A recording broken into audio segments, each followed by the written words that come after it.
Chapter 1. Oliver's Early Life.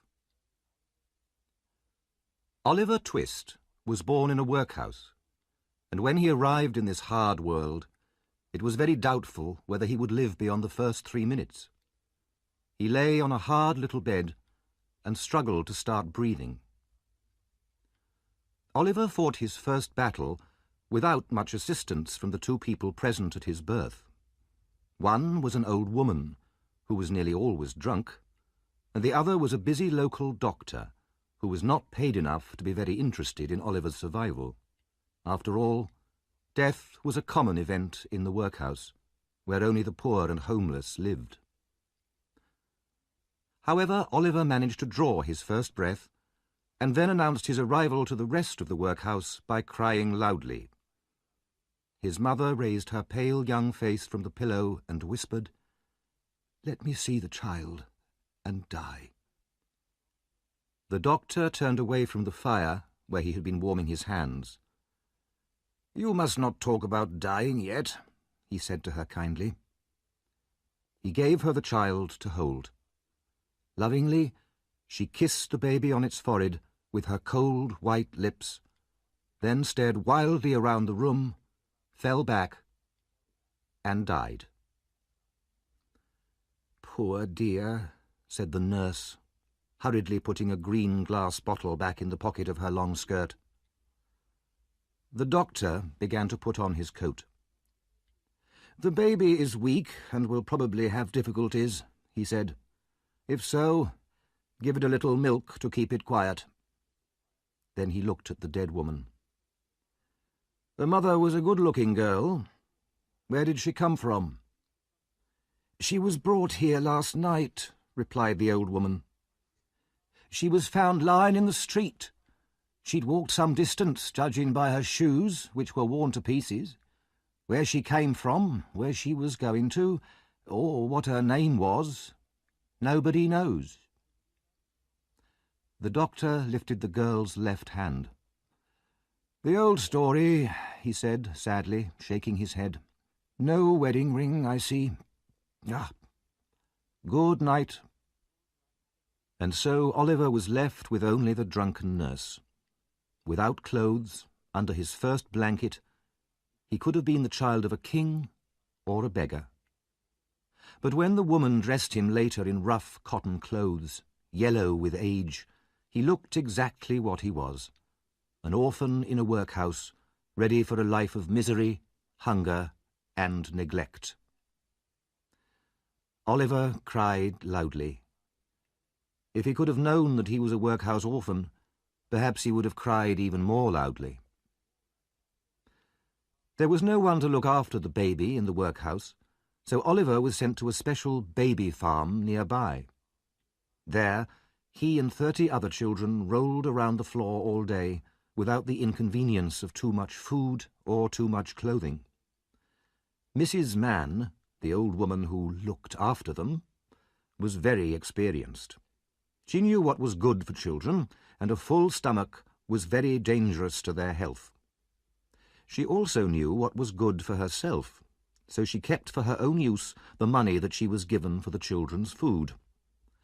The board, responsible for the orphans, sometimes checked on the health of the children, but they always sent the beadle, a kind of local policeman, to announce their visit the day before.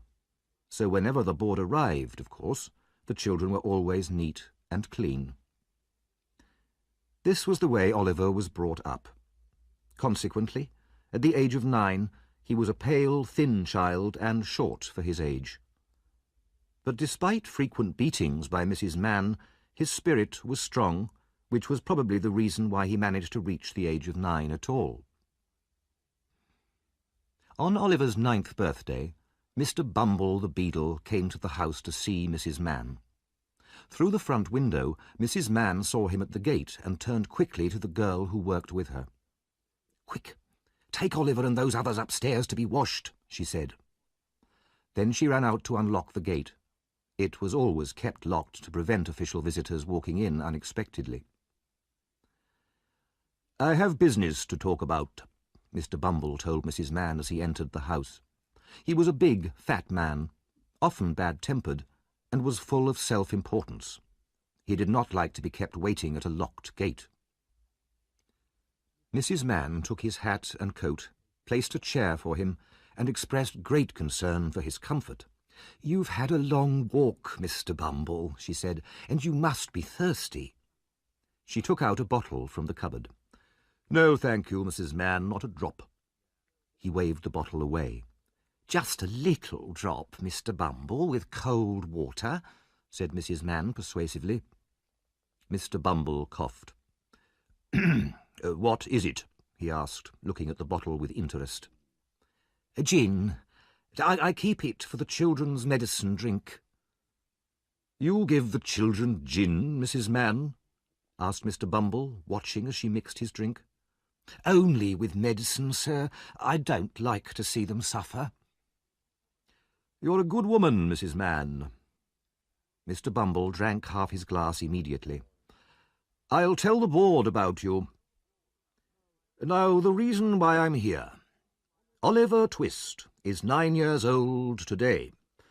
We've never been able to discover anything about his parents." "Then how did he get his name?" "I gave it to him," said Mr. Bumble proudly. "We follow the alphabet. The last one was an S, Swabble. And then it was T, so this one is Twist. The next one will be Unwin. Anyway, Oliver Twist is now old enough to return to the workhouse. Bring him here, please." While Mrs. Mann went to get him, Mr. Bumble finished the rest of his gin. Oliver, his face and hands now almost clean, was led into the room. "Will you come along with me, Oliver?" asked Mr. Bumble in a loud voice. Oliver was very glad to be free of Mrs. Mann's violence, but he said nothing because she was angrily shaking her finger at him. However, as the gate closed behind Oliver, he burst into tears. He was leaving behind the other children, the only friends he had, and he realized at that moment how lonely he was in the world. Mr. Bumble walked on with long steps, with Oliver on his short little legs running beside him. The feeling of contentment produced by gin and water had now disappeared, and the beadle was in a bad mood once more. Back at the workhouse, Oliver was taken to see the board. He stood in front of 10 fat men who were sitting around a table. "What's your name, boy?" asked a particularly fat man with a very round red face. Oliver was frightened at the sight of so many people and started to cry. "Why are you crying?" The beadle hit him on the back, and so naturally Oliver cried even more. "The boy is a fool," one member of the board announced. "You know you have no father or mother," said the first man, "and that you have been brought up with other orphans." "Yes, sir," replied Oliver, crying bitterly. "Why is the boy crying?" repeated the other man, puzzled. "You have come here to be educated," continued the fat man, "so you will start working here tomorrow at 6 o'clock. Oliver was led away to a large room where, on a rough, hard bed, he cried himself to sleep. The room in the workhouse where the boys were fed was a large stone hall, and at one end the master and 2 women served the food. This consisted of a bowl of thin soup 3 times a day, with a piece of bread on Sundays. The boys ate everything and were always hungry. The bowls never needed washing. The boys polished them with their spoons until they shone. After 3 months of this slow starvation, one of the boys told the others he was so hungry that one night he might eat the boy who slept next to him. He had a wild, hungry eye, and the other boys believed him. After a long discussion, they decided that one of them should ask for more food after supper that evening, and Oliver was chosen. The evening arrived, the soup was served, and the bowls were empty again in a few seconds. Oliver went up to the master with his bowl in his hand. He felt very frightened, but also desperate with hunger. "Please, sir, I want some more." The master was a fat, healthy man, but he turned very pale. He looked at the little boy in front of him with amazement. Nobody else spoke. "What?" he asked at last in a faint voice. "Please, sir," replied Oliver, "I want some more."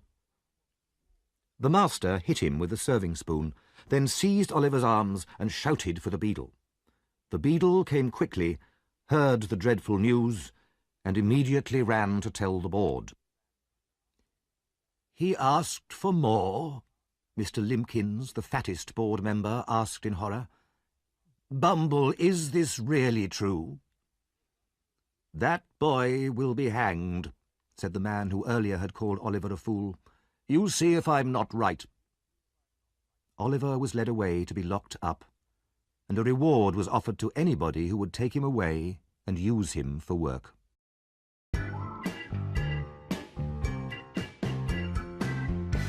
Chapter 2. Oliver's First Job. Oliver stayed a prisoner alone in the dark room for a week. He cried bitterly all day, and when the long night came, he spread his little hands over his eyes to shut out the darkness, and tried to sleep. He was given freezing water to wash with, and was beaten daily by Mr. Bumble in front of all the other boys in the hall, as a warning to them. One day, Mr. Bumble met the local undertaker, Mr. Sowerberry, outside the workhouse. "Do you know anybody who wants to train a boy for work, Mr. Sowerberry?" Mr. Bumble pointed at the notice on the wall above him, which offered £5 to anybody who would take Oliver Twist for work. Mr. Sowerberry rubbed his chin and thought for a while. "I pay enough for the poor with my taxes," he said, "so why shouldn't I be able to make use of them in my work? Yes, I'll take the boy myself." And so the board agreed to send Oliver to work for the undertaker. The necessary papers were signed. Oliver's small possessions were put into a brown paper parcel, and he was led to Mr. Sowerberry's house by Mr. Bumble. As they walked along, tears began to run down Oliver's face. "What is it this time?" asked Mr. Bumble impatiently. "Don't be so ungrateful. This gentleman is going to look after you." "It's just that I'm so lonely, sir," said the child. "Everybody hates me. Please don't be angry with me, sir." Even Mr. Bumble felt a little pity. He coughed, told Oliver to dry his eyes and be a good boy, and walked on with him in silence. The undertaker had just finished work for the day when Mr. Bumble entered his shop. "Here, I've brought the boy," said the beadle. Oliver bowed to the undertaker, who raised his candle to get a better view of the boy. "Mrs. Sowerberry," he called, "come and have a look." His wife, a short, thin woman with a disagreeable face, came out to see. "He's very small," she said immediately. "He is," agreed Mr. Bumble, "but he'll grow, Mrs. Sowerberry." "Yes," she said crossly, "when he eats our food. Go on, get downstairs." She pushed Oliver downstairs into a damp, dark kitchen and called to the girl working down there. "Here, Charlotte, give this boy some meat that the dog left, if he thinks it's good enough for him."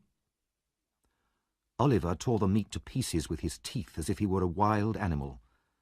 Mrs. Sowerberry watched him in silent horror, already thinking about her future food bills, then took him upstairs to the shop.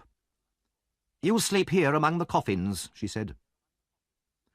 Oliver stared around the dark, airless shop at the coffins, some finished, some only half made. He trembled at the thought of ghosts. His bed was a small hole in the floor and looked very like a grave. But it was not only the room that depressed Oliver. He felt very lonely, with no friends and no one to care for him. As he lay on the bed, he found himself wishing that it really was his grave. The next morning, he was woken up by someone kicking at the shop door. "Open the door, will you?" shouted a voice through the keyhole. "Yes, sir." "I suppose you're the new boy," said the voice through the keyhole. "How old are you?" 10, sir." "Then I'll hit you when I get in," said the voice. Oliver was experienced enough to know that the promise was probably true. He opened the door with a shaking hand, then looked up and down the street. All he could see was a large boy wearing the uniform of one of the charity schools, where the children of the very poor used to go. "Did you want a coffin?" asked Oliver innocently.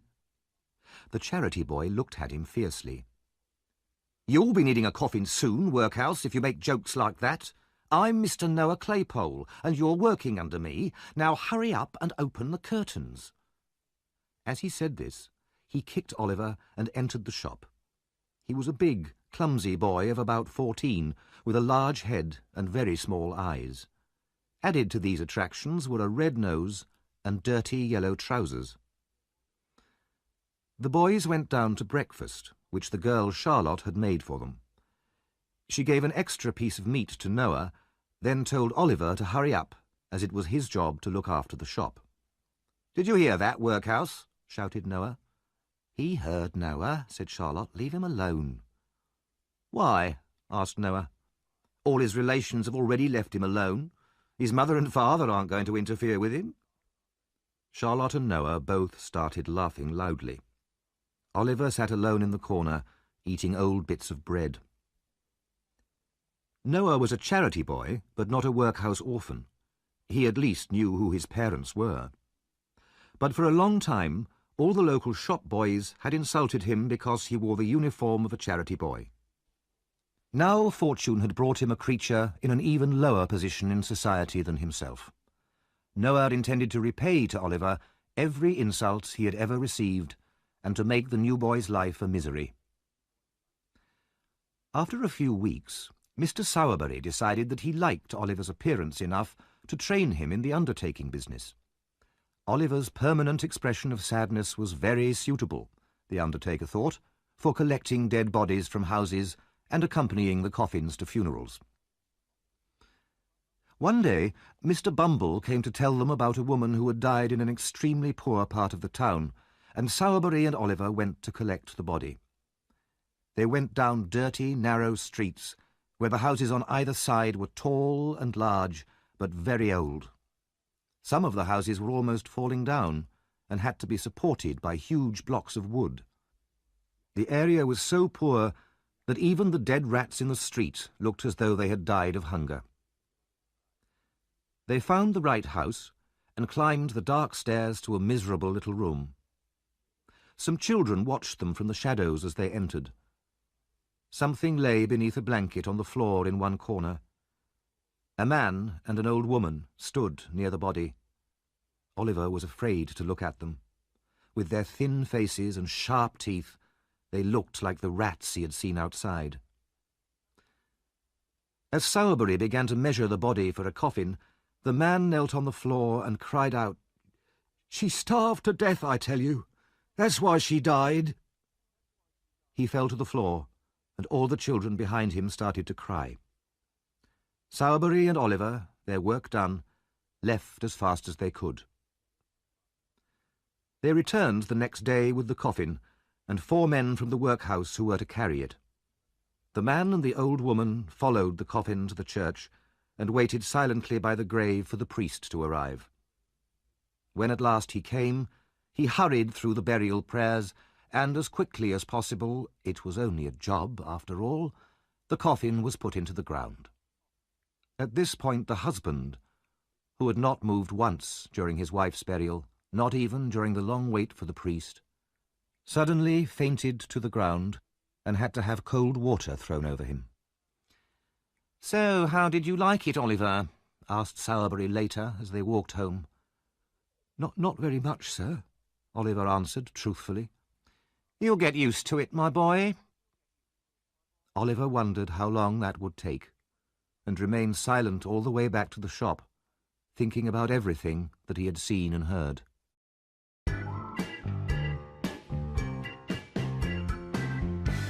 Chapter 3. Oliver Goes to London. Oliver was now officially an undertaker's assistant. It was a good, sickly time of year, and coffins were selling well. Oliver gained a lot of experience in a short time, and was interested to see how brave some people were after a death in the family. During funerals for some rich people, for example, he saw that the people who had cried the loudest in church usually recovered the fastest afterwards. He noticed how in other wealthy families the wife or the husband often seemed quite cheerful and calm despite the recent death, just as if nothing had happened. Oliver was very surprised to see all this, and greatly admired them for controlling their sadness so well. He was treated badly by most of the people around him. Noah was jealous because Oliver went out to burials while he was left back in the shop, so he treated him even worse than before. Charlotte treated him badly because Noah did, and Mrs. Sowerberry was his enemy because Mr. Sowerberry was supposed to be his friend. One day something happened which might seem unimportant, but which had a great effect on Oliver's future. Noah was in a particularly bad mood one dinner time, and so he tried to make Oliver cry by hitting him, pulling his hair, and calling him horrible names. This was all unsuccessful, so he tried personal insults. "Workhouse, how's your mother?" he asked. "She's dead," replied Oliver, his face going red with emotion. Noah hoped that Oliver was going to cry, so he continued, "What did she die of, Workhouse?" "Of a broken heart, I was told," and a tear rolled down Oliver's cheek. "Why are you crying, Workhouse?" Oliver remained silent, and Noah grew braver. "You know, I feel very sorry for you, Workhouse, but the truth is, your mother was a wicked woman." Oliver seemed suddenly to wake up. "What did you say?" "She was so bad it was lucky she died, or she would have ended up in prison or hung." His face bright red with anger, Oliver jumped up, seized Noah's throat, and shook the older boy so violently that his teeth nearly fell out. Then he hit him with all his strength and knocked him to the ground. "He'll murder me!" screamed Noah. "Charlotte, help! Oliver's gone mad!" Charlotte and Mrs. Sowerberry ran in and screamed in horror. They took hold of Oliver and began to beat him. Then Noah got up and started to kick him from behind. When they were all tired, they forced Oliver, who was still fighting and shouting, into the cellar and locked it. Mrs. Sowerberry sat down, breathing heavily. "He's like a wild animal," she said. "We could all have been murdered in our beds." "I hope Mr. Sowerberry doesn't take any more of these dreadful creatures from the workhouse," said Charlotte. "Poor Noah was nearly killed." Mrs. Sowerberry looked at Noah sympathetically. Noah, who was twice Oliver's size, pretended to rub tears from his eyes. "What shall we do?" cried Mrs. Sowerberry. "He'll kick that door down in 10 minutes." They could hear Oliver banging and kicking at the cellar door. "Noah, run and get Mr. Bumble." So Noah ran through the streets as quickly as he could to fetch the beadle. When he reached the workhouse, he waited for a minute to make sure his face was suitably tearful and frightened. As soon as Mr. Bumble came out, Noah cried, Mr. Bumble, it's Oliver Twist, sir. He's become violent. He tried to murder me, sir, and Charlotte and Mrs. Sowerberry as well." Mr. Bumble was shocked and angry. "Did he? I'll come up there immediately and beat him with my stick." When he arrived at the shop, Oliver was still kicking wildly at the cellar door. "Let me out," he shouted from the cellar when he heard Mr. Bumble's voice. "I'm not afraid of you." Mr. Bumble stopped for a moment, amazed and even rather frightened by this change in Oliver.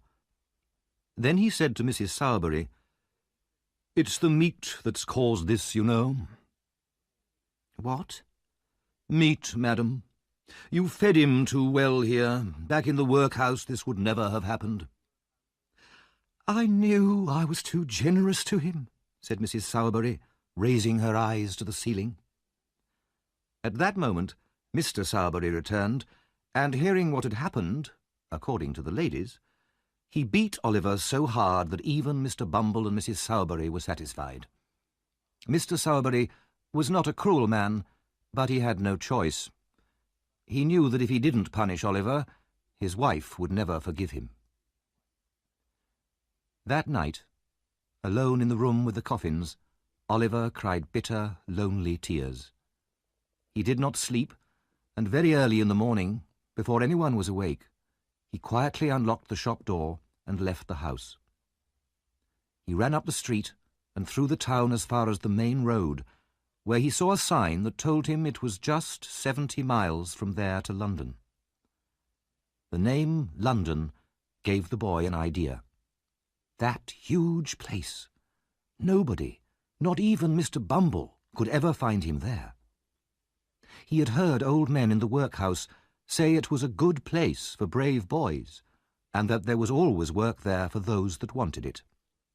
It would be the best place for him. He jumped to his feet and walked forward again. But after only 4 miles, he began to realize just how far he would have to walk. He stopped to think about it. He had a piece of bread, a rough shirt, 2 pairs of socks, and a penny.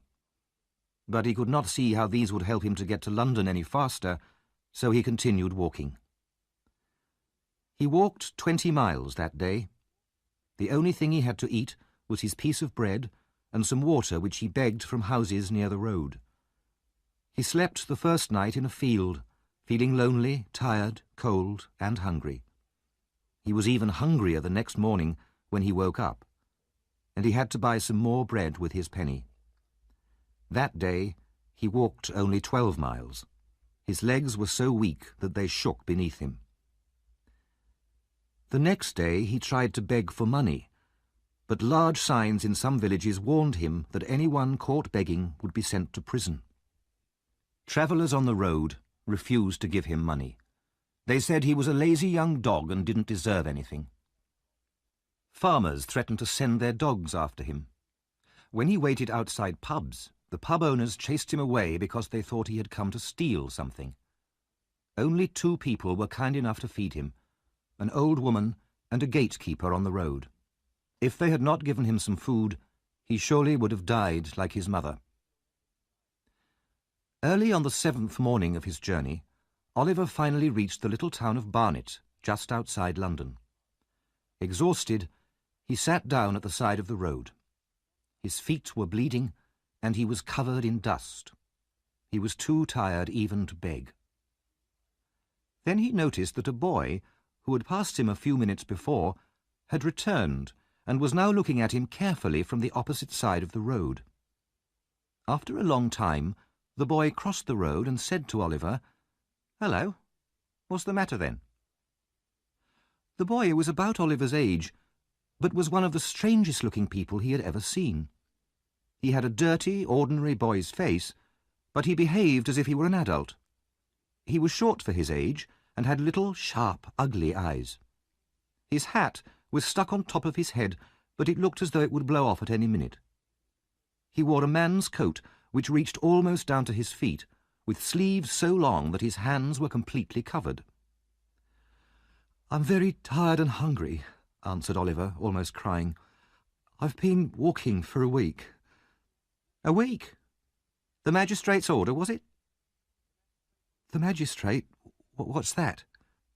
"A magistrate's a kind of judge," explained the surprised young gentleman. He realized Oliver did not have much experience of the world. "Never mind that. You want some food," he went on. "I haven't got much money, but don't worry. I'll pay." The boy helped Oliver to his feet and took him to a pub. Meat, bread and beer were placed before Oliver, and his new friend urged him to satisfy his hunger. While Oliver was eating, the strange boy looked at him from time to time with great attention. "Going to London?" he asked him finally. "Yes." "Got anywhere to live?" "No." "Money?" "No." The strange boy whistled and put his arms into his pockets as far as the big coat sleeves would allow him. "I suppose you want to sleep somewhere tonight, don't you?" "I do," replied Oliver. "I haven't slept under a roof since I started my journey." "Well, don't worry. I've got to be in London tonight, and I know a very nice old gentleman there who'll let you live in his place and not even ask you for money." Oliver was deeply grateful for this offer of shelter, and talked for a long time with his new friend. His name was Jack Dawkins, but he was usually called the Artful Dodger. Artful because he was very clever at getting what he wanted, and Dodger because he was very good at not getting caught when he did something wrong. When he heard this, Oliver felt rather doubtful about having such a friend. However, he wanted first to meet the kind old gentleman in London who would help him. After that, he could decide whether to continue the friendship with the Artful Dodger.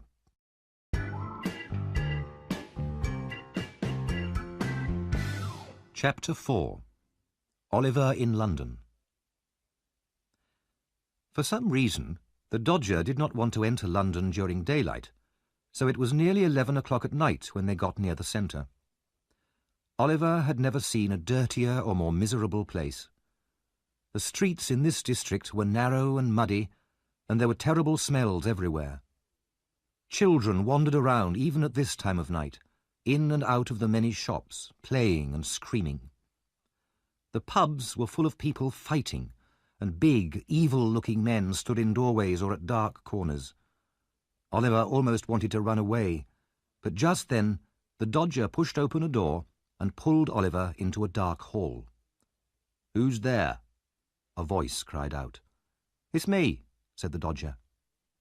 The faint light of a candle appeared in the hall. "Who's the other one?" "A new friend." They went up some dark and broken stairs. Oliver could hardly see where he was going, but the Dodger seemed to know the way and helped Oliver up. They entered a room with walls that were black with age and dirt. In front of the fire was a table with a candle stuck into a bottle of beer, and an old man with a horribly ugly face and red hair stood next to the fire cooking. He was wearing a dirty old coat and seemed to divide his attention between his cooking and a number of silk handkerchiefs which were hanging near the fire. There were several rough beds in the room. 4 or 5 boys, about the same age as the Artful Dodger, sat round the table smoking and drinking like middle-aged men. They all looked up when the Dodger and Oliver entered. "This is him, Fagin," the Dodger said to the old man. "My friend, Oliver Twist." Fagin smiled and shook Oliver's hand. Then all the young gentlemen came up to him and shook both his hands very hard, especially the hand which held his few possessions. One of the boys was particularly kind. He even put his hands in Oliver's pockets so that Oliver would not have to empty them himself when he went to bed. The boys would probably have been even more helpful, but Fagin hit them on their heads and shoulders until they left Oliver alone. "We are very glad to see you, Oliver," said Fagin. "I see you're staring at the handkerchiefs, my dear. Aren't there a lot? We've just taken them all out to wash them, that's all." This seemed to be a joke, as the old gentleman and all his young friends gave loud shouts of laughter. Then supper began. Oliver ate his share of the food and was then given a glass of gin and water. Fagin told him to drink it fast. Immediately afterwards, Oliver felt himself lifted onto one of the beds and he sank into a deep sleep. When he woke, it was late morning. Fagin was the only other person in the room, and he was boiling coffee in a pan. When the coffee was done, he turned towards Oliver and looked closely at the boy. Oliver was only just awake, and his eyes were half closed, so he seemed to be still fast asleep. Fagin then locked the door, and from a hidden hole in the floor he took out a small box which he placed carefully on the table. His eyes shone as he opened it and took out a gold watch covered in jewels. "Ah," he said to himself, "what fine men they were, loyal to the end.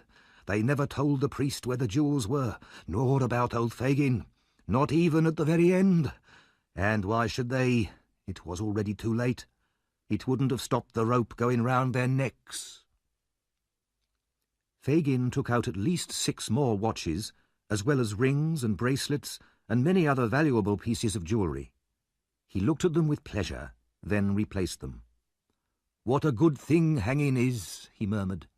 Dead men can never talk or betray old friends. At that moment he looked up and saw Oliver watching him. He closed the lid of the box with a loud crash and picked up a bread knife from the table. "Why are you watching me? What have you seen? Tell me quick." "I couldn't sleep any longer, sir," said Oliver, terrified. "I'm very sorry." "You weren't awake an hour ago?" Fagin asked fiercely, still holding the knife. "I promise I wasn't, sir," replied Oliver. "Don't worry, my dear," Fagin said, putting down the knife and becoming once again the kind old gentleman. He laughed. "I only tried to frighten you, my dear. You're a brave boy, Oliver. And did you see any of the pretty things?" "Yes, sir." "Ah," said Fagin, turning rather pale. They're mine, Oliver. All I have in my old age." Oliver wondered why the old man lived in such an old, dirty place when he had so many watches, but then he thought that it must cost Fagin a lot of money to look after the Dodger and the other boys. So he said nothing and got up and washed. When he turned towards Fagin, the box had disappeared. Soon the Dodger entered with a cheerful young man named Charlie Bates. "Have you been at work this morning?" Fagin asked the Dodger. "Hard at work," answered the Dodger. Good boys, said Fagin. "What have you got?" "A couple of pocket-books and some handkerchiefs." "Good workers, aren't they, Oliver?" said the old man. "Very good," said Oliver. The others all started laughing, though Oliver saw nothing funny in his answer. Fagin inspected the handkerchiefs and told the two boys that they were extremely well made and that he was very pleased with their work. After breakfast, they played a very strange game. The cheerful old man put a watch in his jacket pocket, with a guard chain round his neck and a notebook and a handkerchief in his trouser pocket. Then he went up and down the room, holding a walking stick, just like the old gentleman who walked in the streets. Sometimes he stopped at the fireplace, and sometimes at the door, pretending to stare with great interest into shop windows.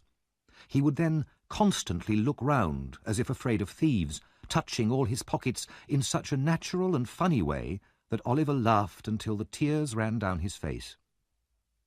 All the time, the two boys followed Fagin everywhere, and every time he turned round, they moved out of his sight so quickly that it was impossible to follow their movements. Finally, the Dodger bumped into him accidentally from behind, and at that moment both boys took from him very quickly his watch, guard chain, handkerchief, and notebook. If the old man felt a hand in any of his pockets, he cried out, and then the game began again. Later, the boys went out again to do some more work. When they had gone, Fagin turned to Oliver. "Take my advice, my dear," he said. "Make them your models, especially the Dodger. He'll be a great man himself, and will make you one too if you copy him. Is my handkerchief hanging out of my pocket, my dear?" "Yes, sir," said Oliver. "See if you can take it out without my feeling it, just as you saw them doing it when we were playing." Oliver held up the bottom of the pocket with one hand, as he had seen the Dodger hold it, and pulled the handkerchief lightly out of it with the other. "Has it gone?" asked Fagin. "Here it is, sir," said Oliver, showing it in his hand. "You're a clever boy, my dear," said the old gentleman, putting his hand on Oliver's head. "I've never seen a quicker boy. If you go on like this, you'll be the greatest man in London. Now come here, and I'll show you how to take the marks out of handkerchiefs." Oliver wondered what the connection was between playing at stealing from the old gentleman's pocket and becoming a great man, but he followed him quietly to the table and was soon deeply involved in his new study. Oliver remained in Fagin's room for many days, picking the marks and names out of the handkerchiefs and sometimes playing the same game as before. One evening, two young ladies came to visit, and a very cheerful party followed. Oliver thought they were very nice, friendly girls. The Dodger and Charlie Bates went out to work every day, but sometimes came home with no handkerchiefs, and Fagin would get very angry. Once he even knocked them both down the stairs and sent them to bed with no dinner because they had returned with nothing. At last, the morning came when Oliver was allowed to go out to work with the two other boys. There had been no handkerchiefs for him to work on for several days, and there was not very much to eat for dinner. The three boys set out, but they walked so slowly that Oliver thought they were not going to work at all. Then suddenly the Dodger stopped and put his finger to his lips. "What's the matter?" demanded Oliver. "Be quiet," replied the Dodger. "Do you see that old man outside the bookshop? He's the one." Oliver looked from the Dodger to Charlie Bates with great surprise and confusion, but he had been told not to ask questions. The two boys walked quickly and secretly across the road towards the old gentleman. Oliver followed behind them, watching in silent amazement. The old gentleman looked quite rich. He wore gold glasses, white trousers, and had an expensive walking stick under his arm. He had picked up a book and was standing there, reading it with great concentration, just as if he were in his own armchair at home. Oliver, his eyes wide with horror and alarm, watched as the Dodger put his hand in the old gentleman's pocket, took out a handkerchief and handed it to Charlie Bates. Then the two of them ran round the corner as fast as they could. Suddenly, the whole mystery of the handkerchiefs and the watches and the jewels and Fagin became clear. Oliver stood for a moment in terror, the blood rushing through him until he felt he was on fire. Then, confused and frightened, he started to run.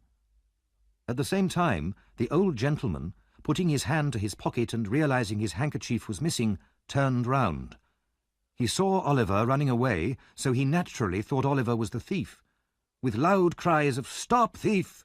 he ran after Oliver with the book still in his hand. The old gentleman was not the only one who started shouting. The Dodger and Charlie Bates, not wanting to attract attention to themselves by running down the street, had stopped round the first corner. When they realized what was happening, they also shouted, "Stop, thief!" and joined in the chase like good citizens. The cry of "Stop, thief!" always causes great excitement.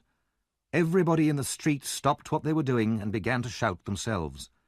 Many joined in the chase with enthusiasm, and soon there was a big crowd running after Oliver. Finally they caught the exhausted boy. He fell down on the pavement, and the crowd gathered round him. "Is this the boy?" they asked the old gentleman. "Yes," he answered, leaning over Oliver, "but I'm afraid he's hurt himself." "I did that," said a huge young man proudly, "and I hurt my hand doing it." The old gentleman looked at him with an expression of dislike. Oliver lay on the ground, covered with mud and dust and bleeding from the mouth, and looked wildly at all the faces surrounding him. At that moment a policeman arrived and took Oliver by the collar. "Come on, get up," he said roughly. "It wasn't me, sir," said Oliver, looking round. "It was two other boys.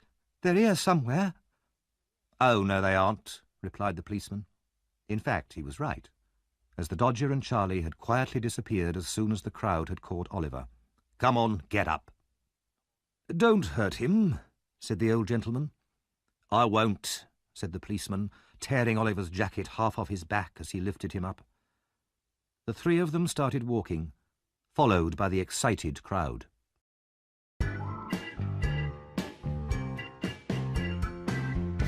Chapter 5. Oliver's life changes. Oliver was taken to the nearest police station. The officer at the gate looked at the boy.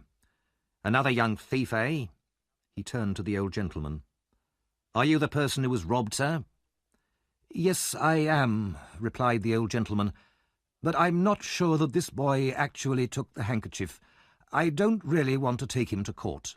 "Too late. He must go before the magistrate now." Oliver was locked in a small stone cell which was disgustingly dirty and smelly. As the key turned in the lock, the old gentleman said to himself thoughtfully, "There's something in that boy's face. He could be innocent. Where have I seen someone like him before?" After thinking about this for a few minutes, he said, "No, it must be imagination." He sighed unhappily and began reading the book again. Some time later, the officer touched his shoulder and told him that the court was ready. A magistrate was a judge who dealt with small crimes in local courts, and the magistrate for this district was well known. His name was Mr. Fang, and he was a disagreeable, bad-tempered man. Today, he was in a particularly bad mood. He frowned angrily at the old gentleman and asked sharply, "Who are you?" "My name, sir, is Brownlow." "Officer, what is this man charged with?" "He's not charged, sir," answered the officer. "He's accusing the boy." The magistrate looked at Mr. Brownlow from head to foot. "And what have you got to say?" Mr. Brownlow began to explain. "I was standing outside a bookshop—" "Be quiet, sir," shouted Mr. Fang. "Policeman, now, you arrested the boy. What happened?" The policeman told the magistrate what he had heard and how he had searched Oliver afterwards and found nothing. "Are there any witnesses?" asked the magistrate. "None," answered the policeman. Mr. Fang then turned to Mr. Brownlow and angrily told him to describe what had happened. Mr. Brownlow explained that he had run after the boy only because he saw him running away. He did not think that the boy was the actual thief, and he hoped that the boy would not be punished. "He's been hurt already," he added, "and now I'm afraid he's very ill." "I don't believe that for a moment," said Mr. Fang unpleasantly. He turned to Oliver. "Come now, don't try any clever tricks with me. What's your name?" he demanded. Oliver tried to reply, but he was too weak to speak. He was deadly pale, and he felt the room spinning round him. At last he managed to whisper a request for water, but the magistrate refused angrily. Suddenly, Oliver fainted and fell to the floor. Mr. Fang stared at him angrily. "Guilty, 3 months' prison," he said immediately. "Let him lie there. He'll soon be tired of that." Mr. Fang stood up. "This court is now closed." At that moment, a man in an old black coat rushed in. "Stop!" he shouted. "Don't take the boy away. I saw it all. I'm the bookshop owner." Mr. Fang's face was black with anger at this unexpected interruption, but the bookshop owner demanded to be heard. He described exactly what had really happened. He had seen 2 boys steal the handkerchief and then run away, leaving Oliver to be arrested. In a final burst of bad temper, Mr. Fang said that his time had been wasted. He announced that Oliver was innocent and ordered everybody out of the court. The order was obeyed, and as Mr. Brownlow turned to go down the street, he saw Oliver lying on the pavement, shaking, his face as white as death. Poor boy," said Mr. Brownlow, bending over him. He called a coach quickly, laid Oliver on the seat, and drove away. The coach stopped at a neat house in a quiet, shady street in North London. Oliver was gently carried into a bed and received more care and kindness than he had ever had in his life. But he had a fever, and for many days he lay there unconscious. When he eventually awoke, weak, thin and pale, he looked anxiously around the room. "What room is this? Where am I?" he said. "This is not the place I fell asleep in."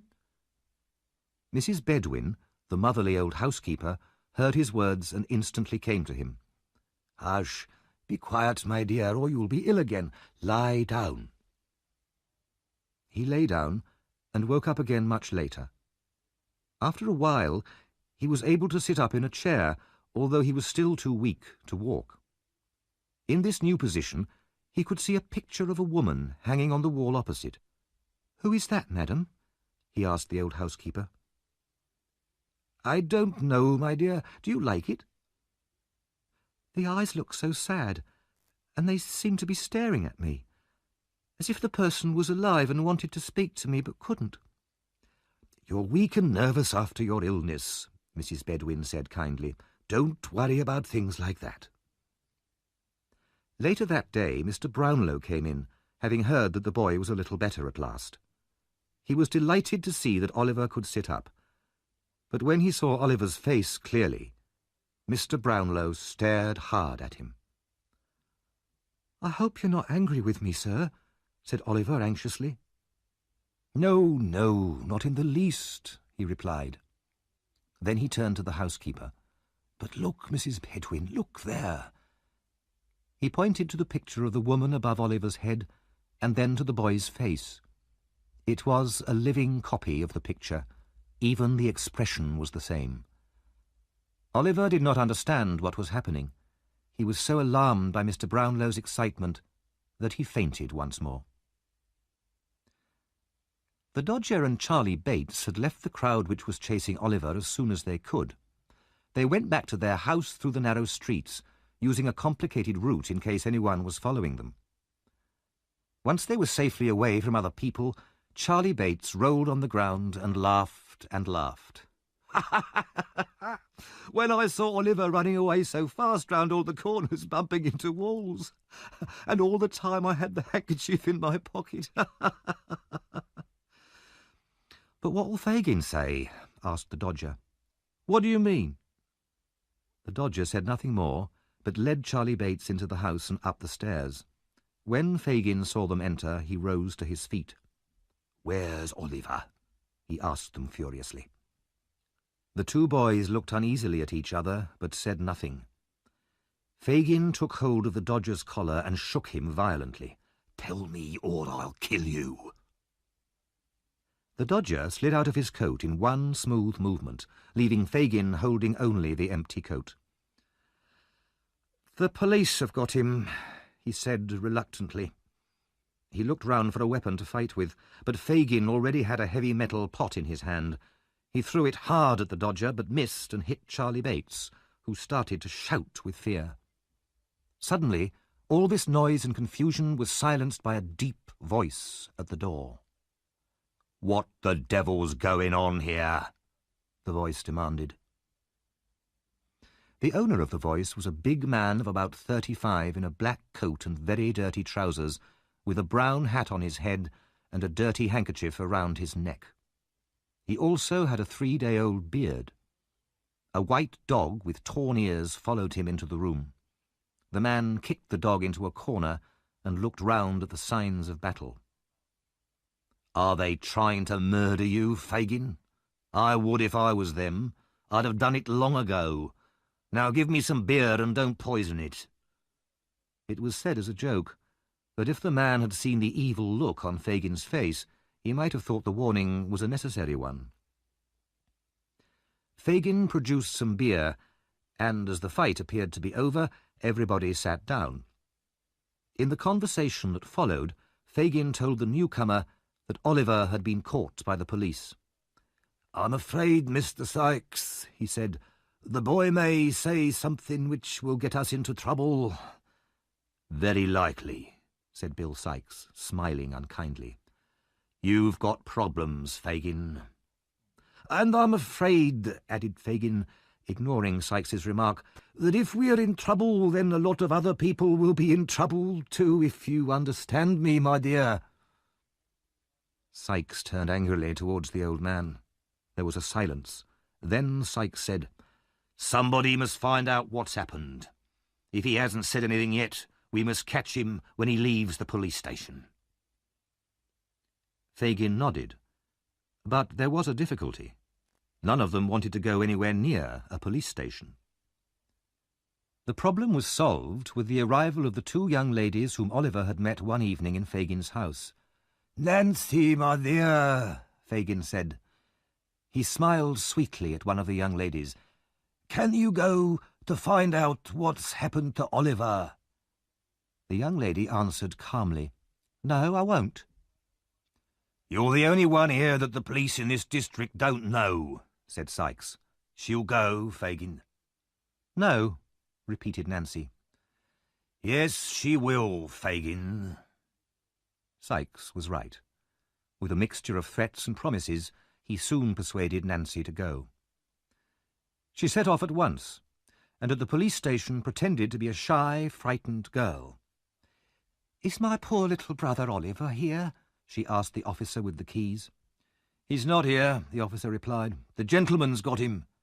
"The gentleman? Oh, no. What gentleman?" cried Nancy, very upset.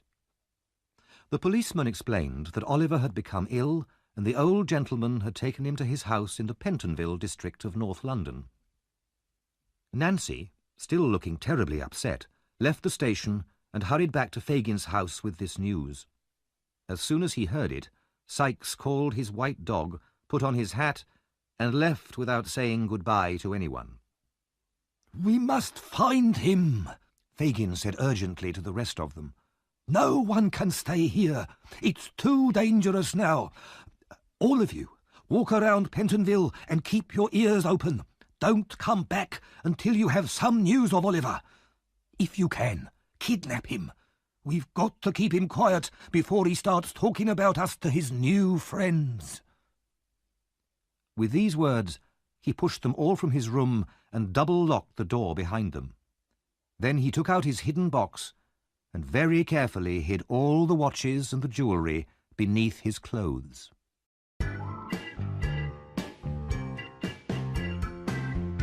Chapter 6. Oliver is found again. Oliver began to recover and slowly regain his strength. The picture that had caused Mr. Brownlow's excitement was taken down from the wall and was not mentioned again. Oliver was disappointed at the disappearance of the picture, since he liked the woman's face, but he had many other things to think about now. They were happy days while Oliver was getting better. He played cards with Mrs. Bedwin and listened to stories about her family. The days were all so quiet and relaxing after the hardships and poverty of his previous life. Mr. Brownlow bought him a new suit and new shoes, and Oliver's dirty old clothes were given away. One day, Mr. Brownlow asked him to come to his study for a little talk. Oliver went in and sat down. He looked at Mr. Brownlow's serious face in alarm. "Don't tell me you're going to send me away, sir, please," he exclaimed. "Let me stay here. I could help with the housework. Please, sir." "My dear child, don't be afraid," said Mr. Brownlow kindly. "I won't desert you. I believe that you're a good boy, not a common thief. You told me you're an orphan. That seems to be the truth. But I want to hear now the whole story of your life and how you came to be with the boys I saw you with that day." Oliver began his story, but was soon interrupted by the arrival of Mr. Grimwig, an old friend of Mr. Brownlow's. Mr. Grimwig was a fierce old gentleman and very fond of arguments. He clearly knew all about Oliver and inspected him closely. "So this is the boy, is it?" he said at last. Oliver bowed politely and was introduced by Mr. Brownlow. Tea was then brought in, and during the meal Mr. Grimwig stared so hard at Oliver that the boy felt rather confused. Eventually, Mr. Grimwig whispered to Mr. Brownlow, "He may be a good-looking boy, but I think he's deceiving you, my good friend." "Nonsense," said Mr. Brownlow, becoming angry. "Well, we'll see," answered his friend. "We'll see." Later that afternoon, Mr. Brownlow wanted to return some books to a bookseller and to send some money for new books that he had already collected. Mr. Grimwig suggested that Oliver should go. "He'll be sure to deliver everything safely," he said with a smile. "Yes, please let me take them," said Oliver, delighted to be of use. Mr. Brownlow hesitated, but Mr. Grimwig's smile had annoyed him. "Very well," he said.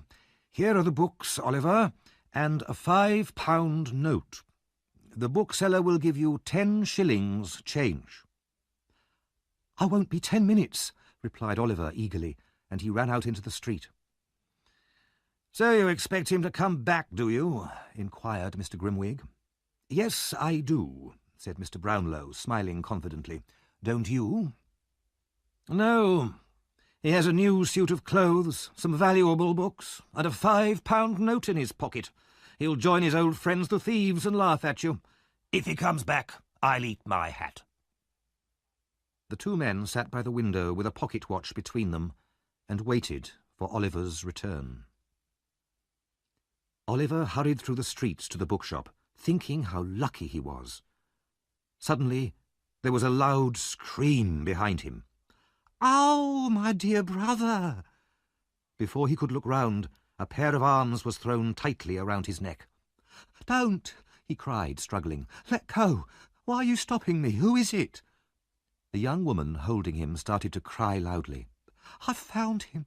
Oh, Oliver, you naughty boy, to make me suffer so much! Come home immediately, you cruel boy!" She burst into tears, and several people stopped to stare at what was happening. "What's the matter?" asked one of the watching women. "He ran away from his parents a month ago," the young woman said. "They're hard-working, respectable people, and he left them to join a gang of thieves and bad characters and almost broke his mother's heart." "Go home, you horrible child," said another woman. "Yes, go back to your parents," said a third. "But I haven't got any," replied Oliver, greatly alarmed. "I haven't got a sister either. I'm an orphan. I live in Pentonville." "Listen to him. Make him come home," the young woman said to the crowd, "or you'll kill his dear mother and father and break my heart." Suddenly, Oliver recognised the woman he had seen in Fagin's house. "It's Nancy," he said without thinking. "You see," cried Nancy to the crowd, "he knows me." Just then a big man ran out of a beer shop, followed by a white dog. "What's this, young Oliver? Come home to your poor mother, you young devil. And what books are these? You've stolen them, haven't you? Give them to me." The man, who was Bill Sikes, seized Oliver with one strong hand and hit him on the head with the other. "That'll do him good," shouted some of the crowd. "It's the only way to treat boys like him." Bill Sikes held onto Oliver's arm. "Come on, you young thief." Still weak from illness and terrified by the growling dog, Oliver could not resist. He was taken through the dark, narrow streets at great speed. Sikes and Nancy gave him no chance to escape, and Oliver had no breath to call out for help. All too quickly, he was back in Fagin's house, where his old friends were waiting for him. "Delighted to see you looking so well, my dear," Fagin said, bowing politely. "Why didn't you write and say you were coming? We'd have got something warm for supper." The Dodger and Charlie Bates roared with laughter, and the Dodger began looking through the books Oliver had with him. "Give them back," Oliver cried. "Those books belong to the kind old gentleman who took me into his home. Send him back the books and the money. He'll think I stole them." "You're right," laughed Fagin. "He will think that." Oliver jumped to his feet and ran wildly from the room, shouting for help. The Dodger and Fagin caught him easily and brought him back. Then the old man picked up a long piece of wood. "So you wanted to get away, my dear, did you? Wanted to call the police and get help? We'll cure you of that." He hit Oliver hard on the shoulders with the stick. He was raising it for a second hit when Nancy rushed forward and, seizing the piece of wood, threw it into the fire. "I won't let you do it, Fagin," she shouted. "You've got him again, isn't that enough? Now leave him alone." Fagin and Sikes looked at each other, shocked by her reaction. "You better keep quiet, my girl," growled Sikes. "No, I won't," cried the girl wildly. "Now you've got the boy, you'll turn him into a thief and a liar. Isn't that enough without killing him too?" She rushed at Fagin and would have hit him if Sikes had not held her arms so tightly that she couldn't move. She struggled wildly for a while, then, exhausted, she fainted. Sikes laid her down in the corner, as surprised as Fagin at her anger. "She can be really wild when she's angry," Sikes said. Fagin wiped his forehead. "That's the trouble with women," he said. "But she's a clever girl in her work."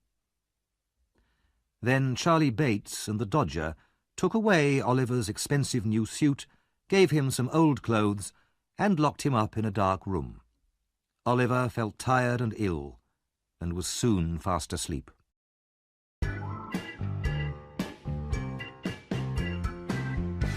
Chapter 7. The Robbery. A few days later, a visitor arrived in London from Oliver's hometown.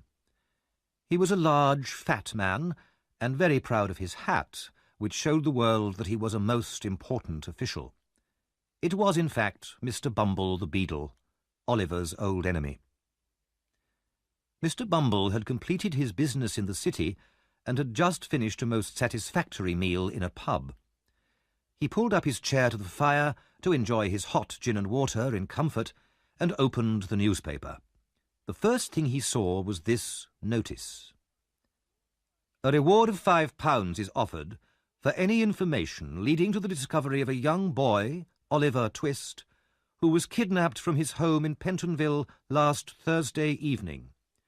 I am also very interested in any information about his past. There was then a full description of Oliver's clothes and appearance, and Mr. Brownlow's full address. Mr. Bumble rubbed his eyes, read the notice again, and was at the address in less than 10 minutes. He was shown into Mr. Brownlow's study, where the old gentleman and his friend Mr. Grimwig were sitting. "Do you know where the poor boy is now?" Mr. Brownlow asked, when the beadle had explained the reason for his visit. Mr. Bumble shook his head. "Do you know anything good about him?" asked Mr. Grimwig, looking closely at Mr. Bumble's face. Mr. Bumble shook his head again, very seriously, and turned down the corners of his mouth. "Then tell us everything you know about him," said Mr. Brownlow impatiently. Mr. Bumble put down his hat, unbuttoned his coat, folded his arms, and sat back in his chair. He spoke in his most important and official voice, and talked for 20 minutes. His listeners heard all the details of Oliver's illegitimate birth, and how generously he had been treated as a workhouse orphan. They heard how he had always been an ungrateful and dangerous child, violently attacking another boy, and finally running away from the house where he had been working. The old gentleman shook his head sadly and gave Mr. Bumble the £5. "I would have been happy to give you 3 times the amount if your story had proved that the boy was good." If Mr. Bumble had known this earlier, he might have told a different story, but now it was too late, so he took the money and left. Mr. Brownlow walked up and down his room for several minutes, deep in thought. He rang the bell for Mrs. Bedwin, his housekeeper, and told her what he had heard. "I don't believe it," she said, with great certainty. "I was right," said Mr. Grimwig, with satisfaction. "You should have listened to what I said." Mr. Brownlow said angrily, "Never let me hear the boy's name again. Never. Remember that, Mrs. Bedwin." There were sad hearts at Mr. Brownlow's house that night. Meanwhile, in another part of London, Oliver remained a prisoner. Fagin had told Oliver how ungrateful he had been to run away. He had told him that he would have died of hunger without Fagin's kindness. He went on to tell Oliver the story of another young boy who had gone to the police to tell them about the gang, but who had finally been hanged one morning for being a thief. Fagin described the hanging in terrifying detail, and said that he hoped he would never have to tell the police about Oliver, and see Oliver with a rope around his neck. Oliver felt his blood turn cold. He remained locked in a room for many days, seeing nobody between early morning and midnight. He spent his time thinking sadly about his friends in Pentonville. After a week, he was free to wander round the house during the day. It was a dirty place, full of rats and insects, but no other living thing. All the windows were closed and covered with wood and metal bars that kept out the light. One afternoon, the Dodger and Charlie Bates were at home, and they started telling Oliver about their lives as thieves. "Why don't you become one?" Charlie asked him. "We all are here. Both of us, and Fagin, Sykes, Nancy, all of us." "I don't want to be," replied Oliver. "I wish they'd let me go." "But it's a good life," the Dodger said, taking some coins from his pocket and throwing them up in the air. "What does it matter where the money comes from?" he said, laughing. "If you don't steal it, someone else will. You can be sure of that." Fagin entered at this point with 2 young men and joined in the conversation. One of the young men had just come out of prison, and there were many cheerful jokes about his very short haircut. Everybody sat around the fire, talking and laughing for hours. Fagin told Oliver how good the Dodger was at his job, and what a friendly boy Charlie was. It was, without doubt, an interesting evening for Oliver, after so many days locked up alone. After that evening he was rarely on his own again. He spent a lot of time with the Dodger and Charlie, and often played the handkerchief game with them. At other times, Fagin would tell them all about robberies he had committed in his younger days, telling the stories so well and putting in so many funny details that Oliver could not stop laughing, even though he knew it was wrong. Fagin knew what he was doing. He had made sure that Oliver was so lonely and miserable that he would be desperate for any friends, however criminal. Slowly and deliberately, Fagin was trying to poison the young boy's mind. One damp, cold, windy night a few weeks later, Fagin put on his heavy coat and, with the collar pulled up high to hide his face, left his home. He walked fast through the streets, never losing his way even in the darkest places. Finally, he reached an evil, narrow street lit only by a single lamp. He knocked on a door, said something quietly to the person who opened it, then walked upstairs. Bill Sikes was sitting by his fire with his dog when Fagin entered. The room was a small, dark place with almost no furniture. Nancy was there too, and Fagin glanced at her uneasily. He had not seen her since she had attacked him to stop him hitting Oliver. However, she seemed to have forgotten all about it because she told him to pull up a chair and warm himself by the fire. "I'm ready for business," Bill Sikes said, looking at Fagin suspiciously. "Say what you have to say, Fagin." "It's about the robbery at Chertsey, Bill," answered Fagin. "Some lovely silver in that house down there." I know, Sikes said. "I was down there 2 nights ago to have a look at the house. But it's locked like a prison at night, all except one part." "Where's that?" asked Fagin, bending his head forwards, his eyes staring excitedly at Sikes. "Do you think I'm stupid? I'm not telling you. Anyway, what we need is a boy." "So there's a small place where only a boy can enter the house?" asked Fagin. "Maybe, but we need a boy." There was silence for a time, while Fagin thought. Then he made a sign to Sikes to tell Nancy to leave the room. "Don't worry," Sikes said. "You can trust her. She won't talk. Isn't that right?" "Of course it's right," answered the young woman, taking a large drink from the bottle on the table and laughing. "Anyway, Fagin, I know your idea is for Oliver to do the job." "You're a clever girl," said Fagin, smiling evilly. "That's exactly what I had in mind. Listen, Bill. The boy's been training for a few weeks, and it's time he did some work. He's the smallest one, anyway." "Is he safe?" asked Sikes. "Because if he tries any tricks on me, I'll kill him." "He'll be ours for life if he feels he's one of us, and this job will make him feel like that," said Fagin eagerly. "The boy looks so innocent, he's perfect. And we've got to include him in some crime as soon as we can. Otherwise, if he escapes now, he can tell the police about us and stay free himself." So it was decided that Oliver would help Sikes with the robbery in 2 days' time. The plan was discussed in great detail and all the arrangements made. By then, Sikes was very drunk, and Fagin got up to leave. As he put on his coat, he stared hard at Nancy, frowning a little. No, he was sure he could trust her. She was loyal. The next night, Oliver was alone in Fagin's house when Nancy entered. She was so nervous and white-faced that Oliver asked her if she was ill. "God forgive me," she said, beating her hands together. "I never thought I would do this." "Has anything happened?" asked the boy. "What is it?" She sat with her back to him and hid her face with her hands. After a while she said, "I don't know why I feel so strange sometimes. Come on, Oliver, are you ready? You have to come with me to Bill's house. Why? Oh, nothing important. Oliver did not believe her, but he thought that at last this might be an opportunity to escape, so he said rather too quickly, I'm ready. Nancy guessed what he was thinking. Oliver, she said, this is not the time to escape. I've saved you once and I will again, but if anything happens tonight, it might mean my death.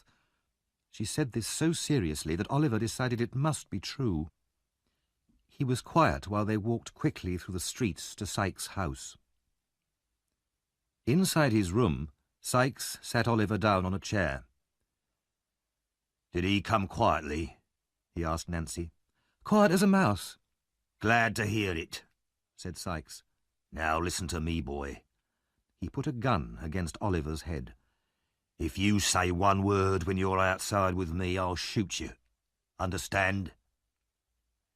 Oliver nodded, trying hard not to tremble. Sykes and Oliver started out at 5 o'clock in the morning, while it was still dark. They crossed from one side of London to the other. At first the streets were empty, then shops began to open and people started going to work. Gradually, the noise and traffic increased, and as they passed through the meat market at Smithfield, Oliver was amazed by the sight and smells of so many animals and by the huge crowds of people, all pushing and swearing and shouting. But Bill Sykes marched on without stopping. Later in the day, they were given a lift in a horse and cart from West London out into the country. Night fell, and after walking a few more miles down country roads, they finally arrived at an old house standing alone by a river. It was dark and seemed to be empty. They went inside without knocking. Inside were two other men, who at Sykes' command produced food and drink for him and the boy. Then Sykes told Oliver to get some sleep, as they would be going out again later that night. Oliver still had no idea of the purpose of this expedition, but his head ached with tiredness and he soon fell asleep. At 1:30, the men got up and checked their equipment, gathering several sticks as well. Sykes and the man called Toby left the house together, with Oliver walking between them. There was now a thick fog, and the night was very still as they hurried through the deserted streets of the nearby town. Out in the country again, they walked down several small roads until finally they stopped at a house surrounded by a high wall. As quick as lightning, Toby climbed up and pulled Oliver after him. Inside the garden, they crept towards the house, and now, for the first time, Oliver realized in horror that the purpose of the expedition was robbery and maybe even murder. Bill Sykes broke open a small window at the back of the house, then shone his light into Oliver's face. Now listen. I'm going to put you through here. Go straight through into the hall and onto the front door and let us in. And if you don't, you can be sure I'll shoot you. Oliver, stupid with terror, was lifted through the window into the house. Desperately, he decided to try to run upstairs and warn the family. He began to creep forwards. Suddenly, there was a loud noise from the hall. "Come back!" shouted Sykes. "Back! Back!" Oliver stood still, frozen with fear. A light appeared, then two men on the stairs, then a sudden bright flash and a loud bang. Oliver staggered back. Sykes seized the boy's collar through the window and pulled him back out into the garden. "They've hit him!" shouted Sykes. "He's bleeding!" A bell rang loudly, above the noise of more gunshots and the shouts of men. Oliver felt himself being carried across rough ground, and then he saw and heard no more.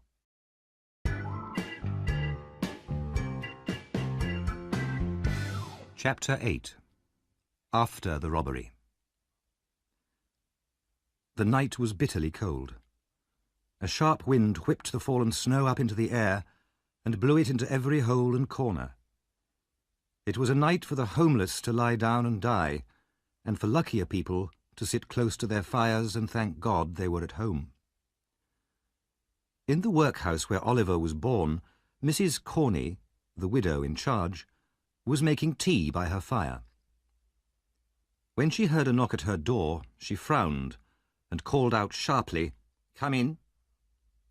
The frown, however, was quickly changed to a sweet smile when she saw Mr. Bumble enter. "Hard weather, Mr. Bumble," said the widow. "Yes, indeed, ma'am," replied the beadle. "We've had to give out to the poor people in this town great quantities of bread and cheese today, and they're still complaining. Why, one man even came back and demanded some free firewood. What does he want that for? People are never satisfied. Give them one thing today, and tomorrow they'll ask for something else." Mrs. Corney agreed that it was very shocking. They discussed some workhouse business together, and then Mr. Bumble looked hopefully at the teapot. Mrs. Corney offered him some tea. Instantly, Mr. Bumble sat down by the fire and gave the widow such a warm smile that her face turned a delicate pink. She passed Mr. Bumble the teacup, and as he took it, he managed to give her hand a little stroke. "You're a kind-hearted woman, Mrs. Corney," said the beadle. "Oh, Mr. Bumble," said the widow, smiling shyly. For a while there was a friendly silence between them. Then Mr. Bumble moved his chair closer to the widow's. Mrs. Corney, of course, did not notice this, but when the beadle's arm began to slide around her waist, she felt she must make a small protest. Encouraged by this response, Mr. Bumble immediately gave her a kiss, but at this interesting moment there was a sudden knock at the door. Mr. Bumble jumped to his feet and went to the other end of the room. "Please, Mrs. Corney," said a voice outside. "Old Sally's going fast." "Well, what can I do to help her?" asked Mrs. Corney angrily. "Nothing, ma'am," replied the old woman outside, "but she says she has something to tell you, which you must hear. She won't die quietly till you come." Complaining loudly, Mrs. Corney asked Mr. Bumble to wait until she came back. Then she followed the old woman up the stairs. Old Sally lay in bed in a freezing cold room. The fire was so small and mean that it gave no warmth at all. Mrs. Corney bent over the bed, and the dying woman opened her eyes. "Come closer," she murmured. "Let me whisper in your ear." She held on to Mrs. Corney's arm and pulled her down towards her. "In this same room, I once helped a pretty young woman who came in with cut and bleeding feet, who gave birth to a boy and then died." "Well?" asked Mrs. Corney impatiently. "I robbed her. She was hardly dead before I stole it." "Stole what?" "It. The only thing she had. It was gold. It could have saved her life." "Gold? Who was this mother? Tell me." "She told me to look after it when she died." The old woman's mind was getting confused. "She trusted me, poor girl, and I stole it." "Quick, tell me, or it may be too late," said Mrs. Corney greedily. "What was it, and what was the boy's name?" The old woman could hardly speak. "Oliver. The gold I stole was—" Yes, what?" The old woman fell back onto the bed, dead. Mrs. Corney hurried back to her room, where Mr. Bumble was still admiring her furniture and counting her silver teaspoons. They sat down again by the fire, and soon Mr. Bumble's arm returned to its previous position round Mrs. Corney's waist. It was not long before he asked her to marry him, and the widow happily accepted him. While they drank to celebrate the arrangement, Mrs. Corney told Mr. Bumble about old Sally's death and the unknown gold object which she had stolen from the dead body of the young woman. After many expressions of undying love, Mr. Bumble finally left the room and returned home, with bright visions of his future. While these events were happening in the workhouse, the Artful Dodger and Charlie Bates were playing cards in Fagin's house. The Dodger, as usual, was winning easily. Somehow he always seemed to know exactly what cards the other players had in their hands. Suddenly there was a faint ring on the bell downstairs, and Toby came in, the man who had gone with Bill Sikes and Oliver to rob the house in Chertsey. Fagin jumped to his feet. "Where are they?" he screamed. "Sikes and the boy, where are they hiding?" "We failed," said the robber. "What happened?" "They fired and hit the boy. We ran away with Oliver between us, and they chased us with dogs." "And the boy? What about the boy?" gasped Fagin. "His head was hanging down and he was cold. We needed to go faster, so we left him in a field, alive or dead. That's all I know about him." Fagin did not wait to hear any more. He gave an angry scream, ran out of the house, and hurried through the streets until he reached Bill Sikes' house. As he climbed the stairs, he thought, "Well, Nancy, if there's anything going on here, I'll find out about it, however clever you are." Nancy was alone upstairs in her room, her head on the table. "She's been drinking again," thought Fagin. As he closed the door, she woke up. He told her what had happened during the robbery. She said nothing, and her head returned to the table. "And where do you think the boy is now, my dear?" Fagin asked her, trying hard to see her face. "Poor little child, left alone like that." Nancy looked up. "I hope the child's dead. Then he'd be happier than any of us." "What?" said Fagin in amazement. "It's better like that. The sight of the boy turns me against myself and all of you." "You're drunk." Fagin suddenly lost his temper. "The boy's worth a fortune to me, and now a drunken gang has lost him. And if Sikes doesn't return that boy to me, dead or alive, I'll tell the police about him, and I'll get Sikes hanged. Just remember that." When Fagin left her, Nancy was already back in a drunken sleep, her head lying on the table once more. Fagin went out into the blackness of the night and walked home. He had reached the corner of his street and was searching in his pocket for his key when a dark figure came out of the shadows and crossed the road towards him. "I've been waiting here for 2 hours, Fagin," said the stranger. "Where have you been?" "On your business, my dear," said Fagin, glancing at him uneasily. "We'd better talk inside." The door closed behind them, and they crept quietly up to the top floor in order not to wake the sleeping boys downstairs. They sat in a dark room, the only light coming from a candle burning in the passage outside. The stranger's name was Monks, and he was in an evil mood. He listened to Fagin for a while, frowning heavily. "It was badly planned," he said angrily. "Couldn't you have made the boy into an ordinary thief and then got him arrested and sent out of the country for the rest of his life?" "But he isn't like the other boys here," Fagin said. "I had nothing to frighten him with. Anyway, I've already helped you. After he was caught by the police stealing from the bookshop, I got Nancy to get him back, and then she felt sorry for him." "Killer," Monks said impatiently. "We can't afford to do that kind of thing," said Fagin. "But I can turn the boy into an ordinary thief now, and then Nancy will harden her heart against him. I know how women are. But if he's already dead—" "That's not my fault," said Monks quickly. "I always said to you, do anything you want to him, but don't kill him. I wouldn't have been able to forget it if you had." Suddenly he jumped to his feet, staring at the wall opposite the door. "What's that?" he whispered, terrified. "What? Where?" cried Fagin. "The shadow. I saw the shadow of a woman pass along that wall." White-faced, they both ran from the room into the passage.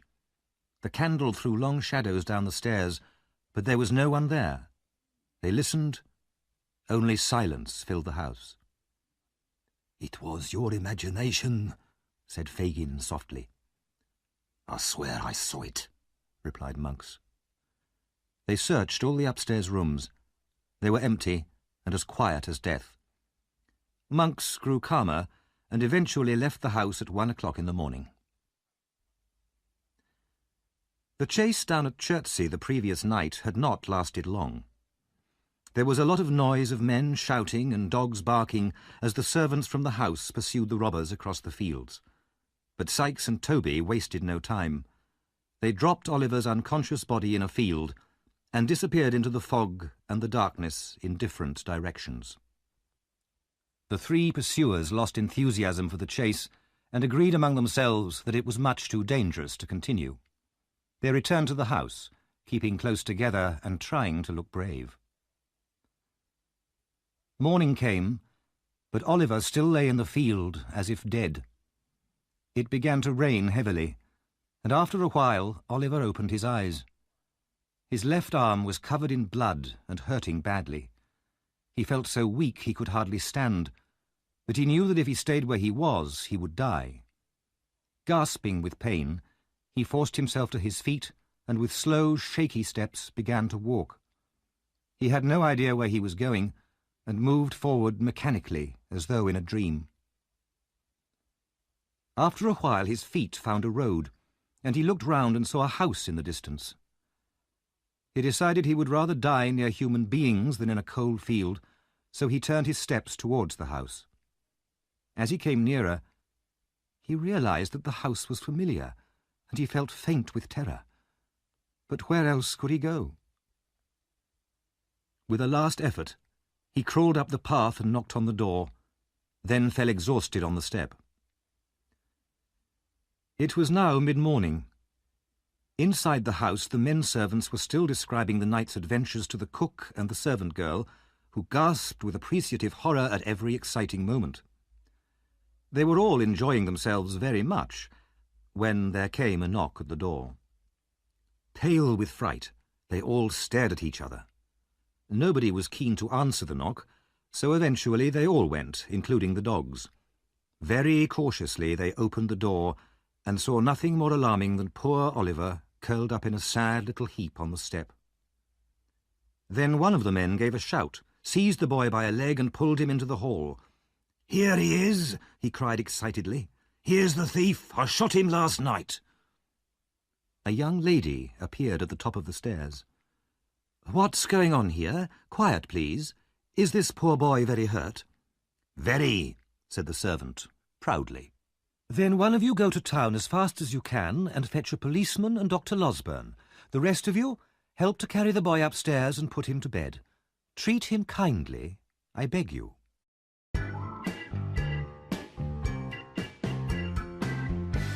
Chapter 9. Oliver starts another life. In a comfortable, pleasant sitting room, the two ladies of the house waited anxiously for the doctor and the police to arrive. The owner of the house, Mrs. Maylie, was an older woman, but her niece, Rose, was a girl of 17 whose quiet beauty and gentle charm won all hearts. As soon as the doctor arrived, he ran breathlessly into the house and burst into the room without knocking. He was clearly a good friend of the ladies. "I never heard of such a dreadful thing. You should both be dead of fright," he said to Mrs. Maylie. "In the silence of the night, too. Are you both all right? Why didn't you send for me at once?" "We are quite all right," said Rose, smiling. "But there's an injured boy upstairs whom Aunt wants you to see." Dr. Losberne went up to examine Oliver and was there for some time. He came down looking rather puzzled and asked the two ladies to see the boy with him. "I can promise you there's nothing very frightening about him," he said. Instead of the evil-looking robber they expected to see, the two ladies found only a pale, thin child lying peacefully asleep. He looked so innocent that Mrs. Maylie said, "This child could never have been in a gang of robbers?" "It certainly seems strange," agreed the doctor, "but wickedness can hide behind the most gentle face, you know." "But he's so young, too," cried Rose. "Can you really believe this poor boy is a criminal?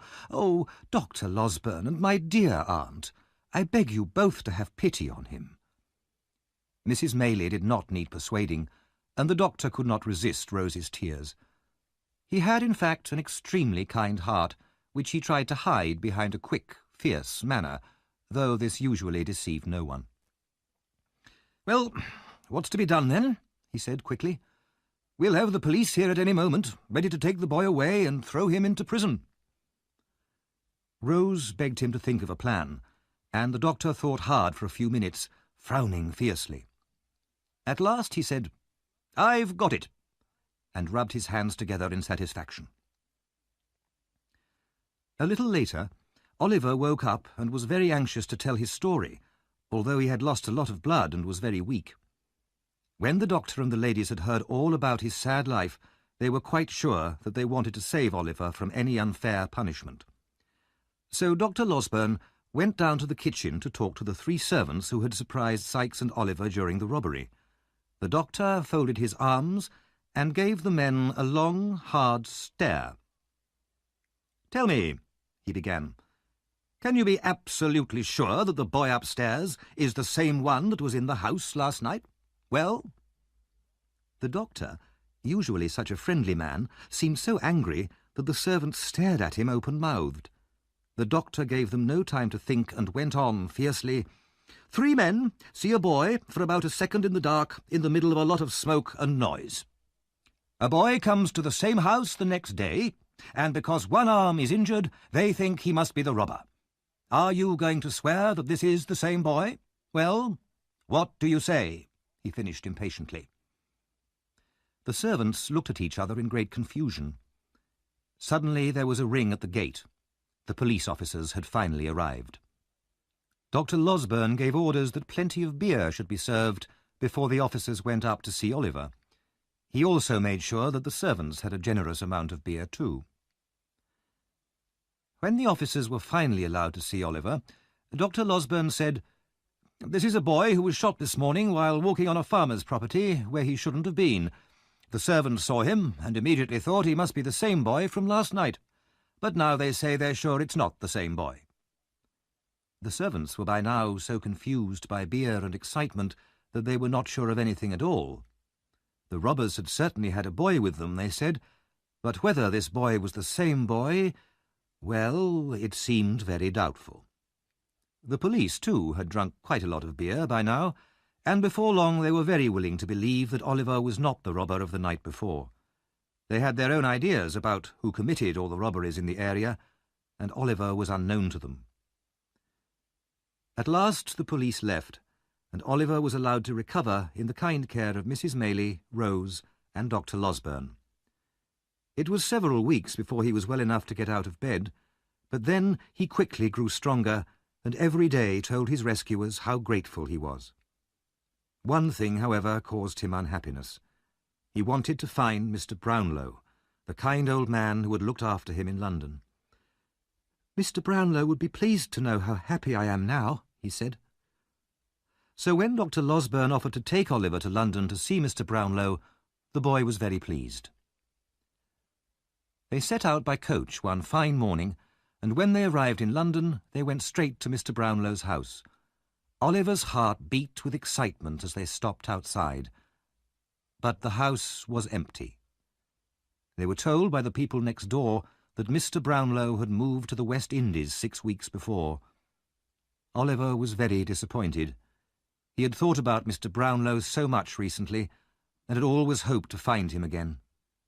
But now the kind old man had moved abroad, still believing Oliver was a lying thief, and he might hold this belief until the day he died. This was a bitter disappointment to Oliver, but his new friends were still as kind to him as ever. They left the house in Chertsey and moved to a quiet cottage in the country, taking Oliver with them. Spring came, and in the fresh air, away from the noise and smoke and trouble of the city, Oliver began a new life. He went for walks with Rose and Mrs. Maylie, or Rose read to him, and he worked hard at his lessons. He felt as if he had left behind forever the world of crime and hardship and poverty.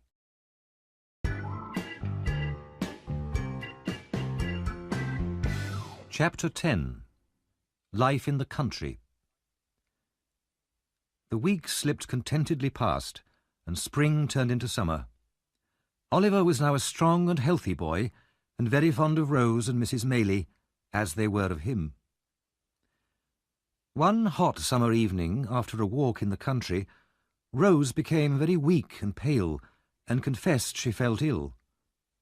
By the next morning she was in a dangerous fever, and Mrs. Maylie and Oliver were afraid she might die. Mrs. Maylie sent Oliver to the nearest town, 4 miles away, to post 2 express letters. One was to Dr. Losberne in Chertsey, the other to Harry Maylie, Mrs. Maylie's son. Oliver, filled with anxiety, ran as fast as he could along the country roads and across the fields until, hot and exhausted, he reached the town. He posted the letters and turned to hurry home again. As he was running past a pub in the main street, he accidentally bumped into a tall man in black coming out. The man stared at Oliver. "What the devil's this?" he said, stepping back. I'm sorry, sir. I was in a hurry and didn't see you." The man murmured angrily to himself. "Who would have thought it? Curse him. I can't get away from him." I'm sorry, sir," repeated Oliver, frightened by the man's wild, staring eyes. "The devil break your bones," the man said through his teeth. "What are you doing here?" He raised his hand and started towards Oliver with a mad look in his eyes, but fell violently to the ground, shaking and gasping in a fit. People hurried up and helped the man into the pub, while Oliver, thinking that the man was mad, ran quickly home. Mrs. Maylie and Oliver passed a sleepless night, and Rose grew steadily worse as the fever burned in her. Oliver said every prayer he had ever learnt 10 times over. Late the next day, Dr. Losberne and Harry Maylie arrived, and the house was full of worried faces and anxious whispers. But the danger passed, and by the next night Dr. Losberne was able to announce that though seriously ill, Rose would not die. Oliver cried for joy. A day or 2 later, Mrs. Maylie talked privately to her son. Harry was a handsome young man of about 25, with a cheerful, honest face and friendly manners. He was clearly very fond of Rose. "I know that you want to marry Rose," Mrs. Maylie told her son, "and she is the nicest person I know. But I want you to remember one thing. Her birth." "Mother, that means nothing to me," said the young man. "I love her." "I know you do, Harry, but she herself is well aware of her doubtful birth, and this might affect her answer if you ask her to marry you. I know you have ambitions to enter politics. If you marry a woman with a stain on her name, even though it's not her fault, it might spoil your chances of success in life.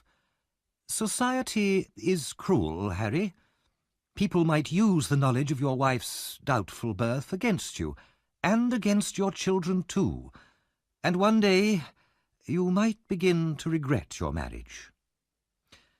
"Only a selfish man would do that, Mother," Harry answered impatiently. "No, I am quite determined. I have loved Rose for a long time, and nothing will ever change that."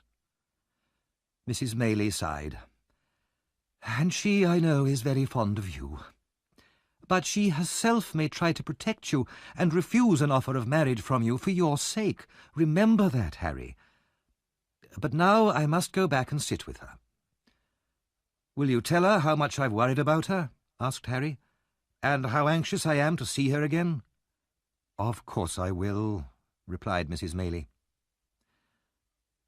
Some days after this conversation, Oliver was sitting in the room where he studied in the evenings. It was a warm night, and he'd been studying hard for some hours. He fell asleep at his desk and started dreaming. He dreamt that he was in Fagin's house again, and could see the old man sitting in his corner whispering to another man. "Yes, my dear," he heard Fagin say. "You are right. That's him."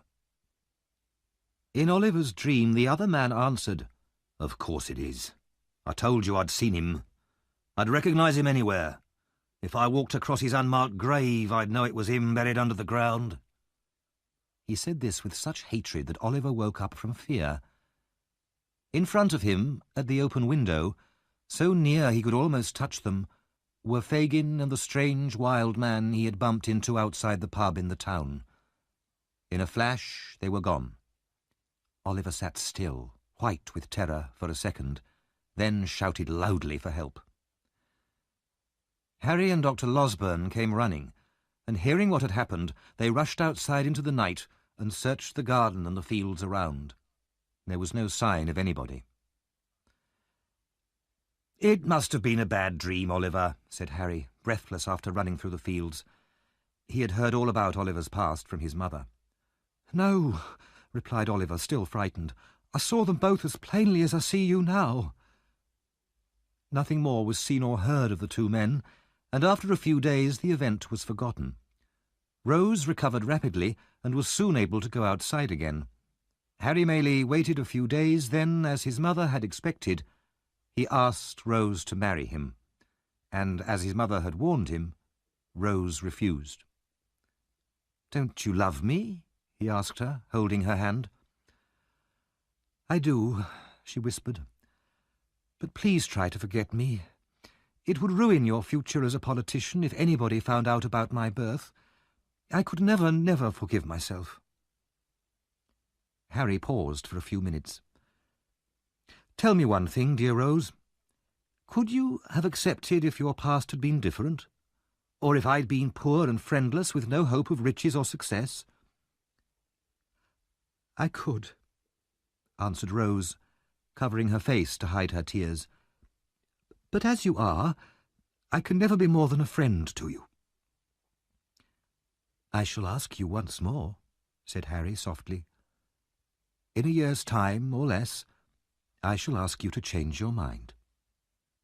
The girl shook her head and smiled sadly. "No, it will be useless." Harry left the next day, having asked Oliver to write to him secretly with news of his mother and Rose. From an upstairs window, Rose watched him leave with tears in her eyes. Mr. Bumble was now a married man, and not a happy one. He was no longer a beadle, but the manager of the workhouse, and his wife, formerly Mrs. Corney, scolded and argued with him day and night. One evening, after a particularly violent fight, when she threw things at him and chased him out of the house, he went for a walk alone through the town. He felt very sorry for himself, and finally went into a pub to find comfort in gin and water. A tall, dark man, sitting in the corner, watched Mr. Bumble while he drank. The stranger's clothes were dusty and muddy, as if he had travelled a long way. Mr. Bumble began to feel uncomfortable at the man's hard stare, and tried to avoid meeting his eyes. "I've seen you before," the stranger said eventually. "You were the beadle here." "I was, but I don't recognise you." "It doesn't matter. I came here to look for you, and I'm lucky to have found you. I'd like some information." He pushed a couple of coins across the table. "What information?" asked Mr. Bumble suspiciously, slipping the coins into his pocket. "About a workhouse birth. A boy called Oliver Twist." "Young Twist. I remember him. He was a dreadful—" "It's not him I want to talk about," interrupted the stranger. "I've heard enough of him. It's the old woman who was the nurse for his mother. Where is she?" "Oh, she died last winter," said Mr. Bumble. Then he remembered that his wife had been there when old Sally had died, and he realised that this information might be worth something. He told the man that one woman had been with the nurse when she died and had heard some secret from her. "Where can I find this woman?" the stranger asked quickly, showing in his pale face how important this was to him. "I can bring her to meet you tomorrow," said Mr. Bumble. "All right. Down by the river at 9 in the evening." The man wrote the address on a piece of paper. "And your name?" asked Mr. Bumble. "Monks," replied the stranger. "But you don't need to remember it." Then he quickly left the pub. The next evening was dark and cloudy. A storm threatened, and already the first drops of rain were falling. Mr. and Mrs. Bumble walked up the main street of the town, then turned towards a group of ruined old houses next to the river. Mr. Bumble went first, carrying a dim light, and his wife followed closely behind. At the oldest and most ruined building, they stopped, and Mr. Bumble took out his piece of paper. The first distant crash of thunder shook the air, and the rain began to pour down heavily. Then they heard Monks, calling out of an upstairs window. "Is that the man?" Mrs. Bumble asked her husband. "Yes." "Then be careful to say as little as you can. Don't tell him I'm your wife." Monks opened a small door, saying impatiently, "Come in, don't keep me waiting." Mr. Bumble was only brave when dealing with poor, helpless people. He felt very uneasy about entering this dark building with an ill-tempered stranger. However, he was equally afraid of his wife. Nervously, he followed her through the door. Inside, Monks stared at Mrs. Bumble for some time. "So this is the woman, is it?" "Yes," replied Mr. Bumble cautiously. As they walked upstairs, there was a bright flash of lightning outside, followed by loud thunder. They sat down at the table, and Monks started immediately. "So you were present when the old woman died, is that right? And she told you something?" He stared at Mrs. Bumble again. "Yes," said Mrs. Bumble, "something about the mother of Oliver Twist, but first, how much will you pay me for the information?" "If it's what I want to hear, £25, said Monks. "But it's a lot of money for something which has been lying dead for 12 years. Reluctantly, he pushed the money across the table towards her, then bent forward to listen. The faces of the three nearly touched, as the two men leant over the table to hear what the woman had to say, and the woman leant over towards them so that they could hear her whisper. In the dim lamplight their faces looked pale and ghostly. "The old woman, who was the nurse, died with only me in the room," said Mrs. Bumble. "No one else was there?" asked Monks fiercely. "No one." "Good," said Monks. "Go on." "She spoke about a young woman who had given birth in the same bed some years before. The child was Oliver Twist, and this nurse had robbed the child's mother." "Robbed in life?" asked Monks.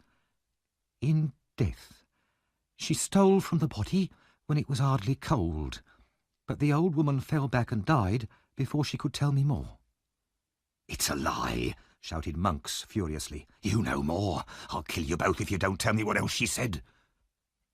"She said no more," repeated Mrs. Bumble calmly, showing, unlike Mr. Bumble, no fear of the strange man's violence. "But in her hand I found a piece of dirty paper." "Which contained?" "Nothing. It was only a receipt from a pawnbroker. I went to the pawnbroker and got back a little gold locket.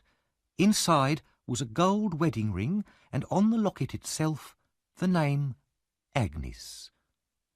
She put the locket on the table in front of Monks. He picked it up immediately and looked at it closely, his hands shaking. "Is this all?" "It is. And now I want to ask you a question. What do you intend to do with the locket?" "This, so it can never be used against me." Monks suddenly pushed the table to one side and opened a small door in the floor. Down below rushed the river, its muddy waters swollen by the heavy rain. "If you threw a man's body down there, where would it be tomorrow?" asked Monks. 12 miles down the river and cut to pieces," replied Mr. Bumble in a shaky voice. Monks tied the locket to a heavy weight and dropped it into the water. In a second it was gone. The three of them looked into each other's faces and seemed to breathe more freely. "Now we have nothing more to say," said Monks, with a threatening look at Mr. Bumble. "And nothing to say to anyone else either. Do you understand?" "Certainly," said Mr. Bumble very politely. He moved away from the strange man, anxious to leave quickly. At the door to the street, Monks turned again to Mr. Bumble. "And if we ever meet again, we don't know each other. Do you understand that as well?" "Perfectly," said the relieved Mr. Bumble, moving away into the rain and pulling his wife with him.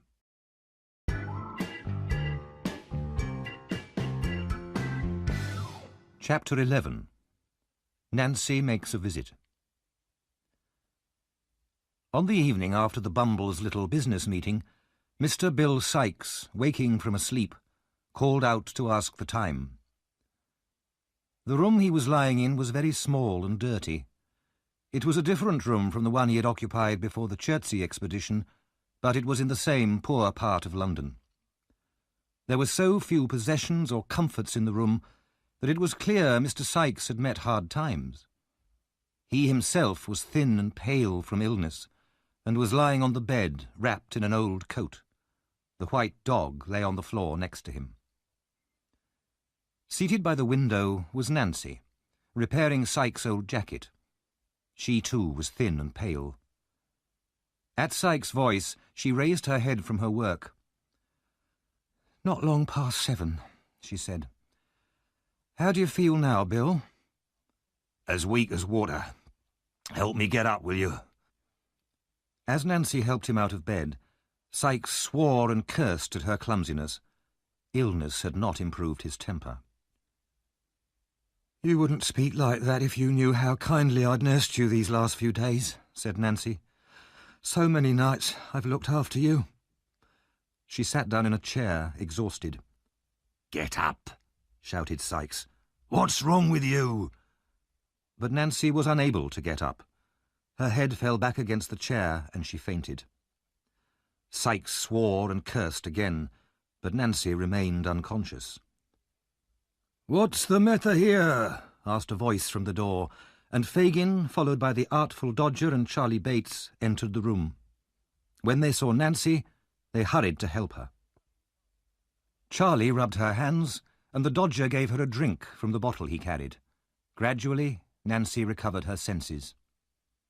Sykes then turned to Fagin. "What are you here for?" he asked roughly. "You haven't been here for weeks all the time I was ill. I haven't 2 coins to rub together. Why didn't you help me?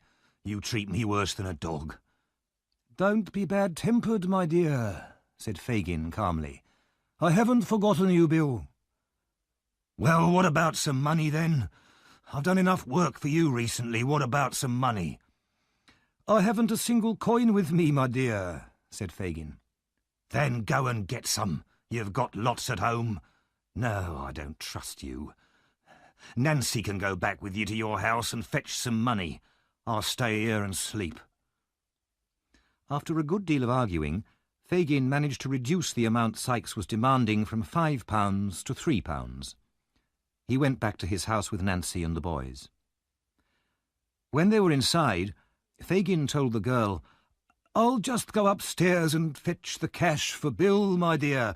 There's little money in this business, Nancy, little money and no thanks, but I'm fond of seeing the young people around me." Suddenly there was a man's voice at the front door. As soon as Nancy heard it, she sat up in her chair. "That's the man I was expecting earlier," said Fagin. "Don't worry, he'll only be 10 minutes. The man entered the room. It was Monks. When he saw Nancy, he moved back, as if he had expected no one but Fagin. "It's all right, only one of my young people," Fagin said to him. "Did you see him?" "Yes," answered Monks. "Any news?" "Good news," said Monks with a smile. "Let me have a word with you." He and Fagin went upstairs to talk privately. As soon as they had left the room, Nancy took off her shoes and crept silently up the stairs to listen in the passage, as she had done once before. She was gone for a quarter of an hour. Then, like a ghost, she reappeared in the downstairs room and sat down. Immediately afterwards, the 2 men descended the stairs. "How pale you are, Nancy," said Fagin, once Monks had left the house. "What have you been doing to yourself?" "Nothing, except waiting here for you too long," she answered, turning her face away from him. "Now, where's the money for Bill?"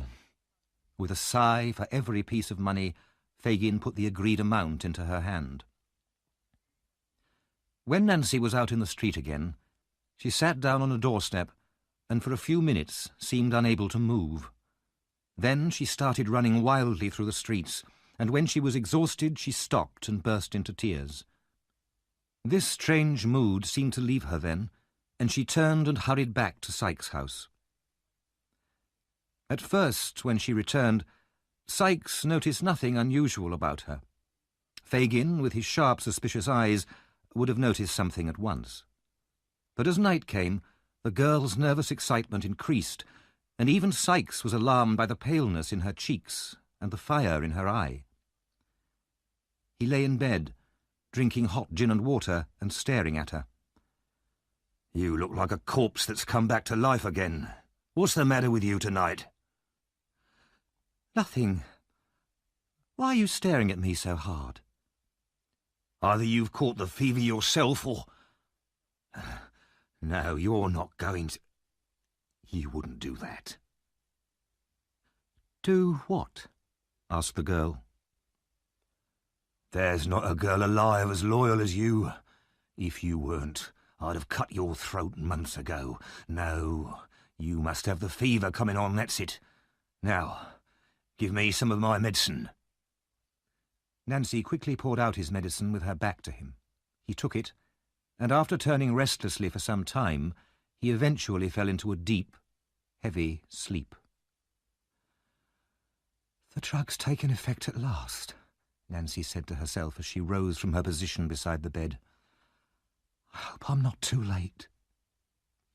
Quickly, she put on her coat and hat, looking round fearfully as if she expected at any moment to feel Sykes' heavy hand on her shoulder.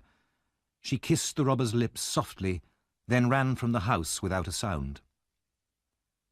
She hurried in the direction of West London, pushing past people on the pavement and running across crowded streets without looking. "The woman is mad," said the people, turning to look at her as she rushed past them. She came to a wealthier part of the town, where the streets were quieter, and before long she had reached her destination. It was a family hotel in a quiet street near Hyde Park. The clock struck 11 as she entered. The man at the desk looked at her and asked, "What do you want here?" "I want to see Miss Maylie." The man looked at the young woman with strong disapproval. "She won't want to see someone like you. Come on, get out." "Let me see her, or two of you will have to throw me out," said Nancy violently. The man looked at her again, and decided it would be easier to do as she asked. He led her upstairs to Rosie's room. Nancy entered with a brave face, but with fear in her heart. "Please sit down and tell me why you wish to see me," said Rose Maylie, looking with some surprise at this poor, rough girl from the streets. Rose's manner was so kind and sincere, and so unexpected, that Nancy burst into tears. When she had recovered a little, she asked, "Is the door shut?" "Yes," answered Rose a little nervously. "But why?" "Because I am about to put my life and the lives of others in your hands. I am the girl that kidnapped little Oliver and took him back to old Fagin's house on the night Oliver was going to the bookseller." "You?" said Rose. "Yes, it was me. I am that wicked creature you have heard about. I've no friends except thieves and robbers.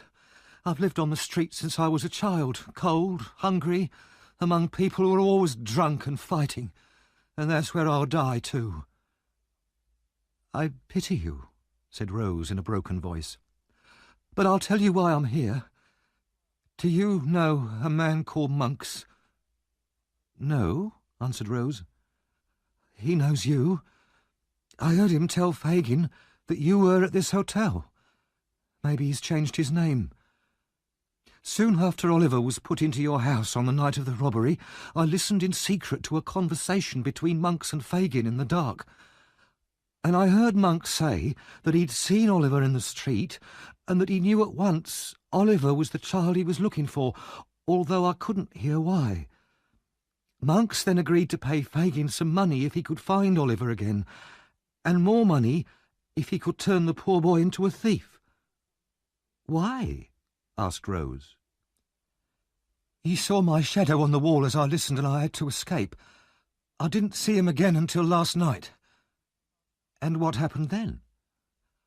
"I listened at the door again, and I heard Monks say this. So the only proof of the boy's identity is at the bottom of the river, and the old woman who received it is dead. He and Fagin laughed. Then Monk said that he had all Oliver's money safely now, but how funny it would be if the boy went to prison for stealing after his father's unfair will. "What is all this?" asked Rose. "It's the truth, lady. Then Monk said he couldn't have Oliver killed because suspicion would point to himself, but he'd try for the rest of his life to harm the boy if he could. Then Monks laughed again about the money Oliver should have got from his father's will. 'My young brother, Oliver, will never see that money,' he said." "His brother?" exclaimed Rose. "Those were his words," said Nancy, looking round uneasily, as if she still expected to see Sikes. "And then he talked about how amazed you would be if you knew who Oliver really was." "And this man was serious?" "His voice was full of anger and hatred. I know many people who do worse things, but I'd rather listen to all of them than to this man Monks. But I must get back now, or people will wonder where I've been." "Back? How can you go back to such a life?" asked Rose. "You've told me all this. Now I can help you by letting you stay somewhere safe." "No. Perhaps it's hard for you to believe, but there's one man, the most dangerous of them all, that I can never leave. You're the first person who's ever spoken to me so kindly, but it's too late." "It's never too late." "It is," cried the girl. "I can't leave him now. And if I tell anyone about this man, he'll die." "But how can I find you again when we want to investigate this mystery further?" "I'll meet you secretly, if you promise not to watch or follow me," said Nancy.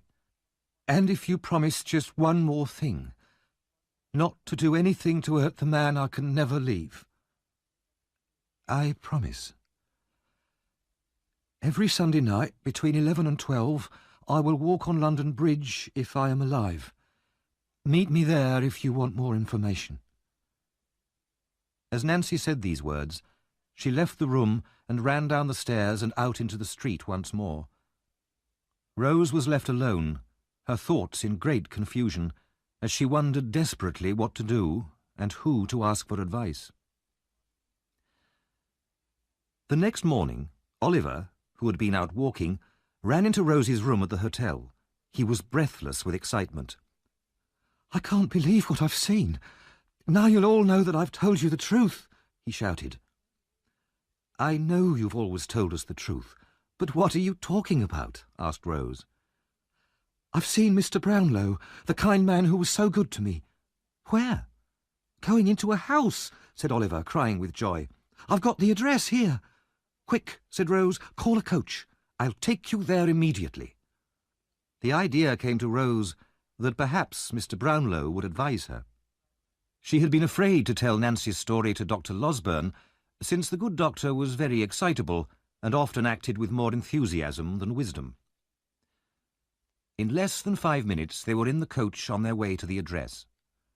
Rose went in first to talk to Mr. Brownlow alone. She was taken into his study, and polite greetings were exchanged. When they were seated again, Rose said, "This will surprise you very much, but you were once very kind to a dear friend of mine, and I'm sure you will be interested to hear news of him." "Really? May I ask you his name?" "Oliver Twist."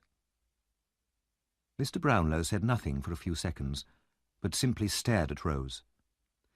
Finally he moved his chair nearer to her and said with great feeling, "I once thought that he was a liar and a thief. If you have evidence to show me I was wrong, please tell me at once." "I know him to be a child with a warm heart," said Rose, "and despite the hardships of his life, he's a better person than almost anyone I know." "I looked for him everywhere," said Mr. Brownlow, "but I could never find him. I could never quite believe that he really did intend to rob me." Rose told him everything that had happened to Oliver since then.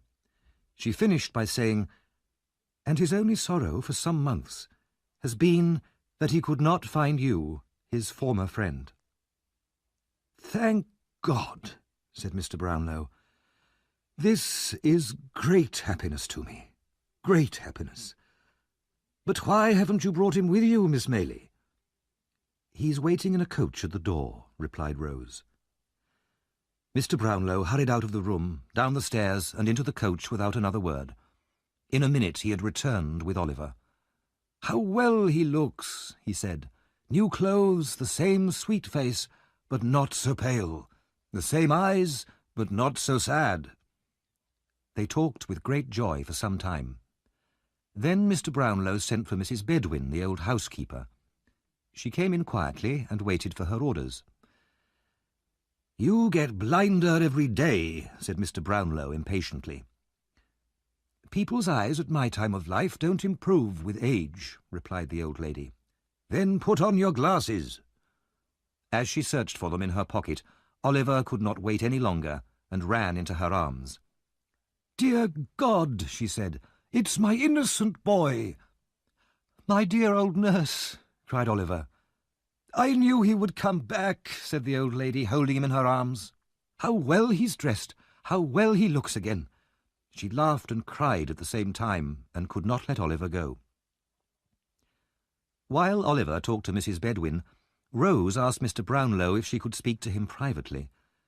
He led her into another room, and there listened, with a good deal of amazement, to Rose's account of her extraordinary conversation with Nancy. Between them, they decided that Mrs. Maylie and Dr. Losberne should be told, and that Mr. Brownlow would come to the hotel that evening for a discussion. For the moment, nothing would be said to Oliver himself. That evening at the hotel, Oliver's 4 friends met as arranged. Dr. Losberne, of course, was full of immediate plans to rush round London, arresting all the gang and hanging them at once. Mr. Brownlow, fortunately, was able to persuade him to abandon this wild idea. "Then what's to be done?" cried the doctor impatiently. "First," said Mr. Brownlow calmly, "we must discover who Oliver's parents were. Then, if this girl's story is true, we must regain the inheritance that should have been his." "Yes, yes," said the doctor, nodding in agreement. "But how shall we achieve these aims?" "We must find this man Monks," said Mr. Brownlow. "Nancy will not betray the man who is special to her, but she will surely agree to tell us how or where to find Monks. Then we must find a way to force Monks to talk. We must be both cautious and clever. After all, we have no proof against him, and if we cannot make him talk, this mystery will never be solved. But we'll have to wait 5 days until Sunday before we can meet Nancy on London Bridge. Until then, we can do nothing."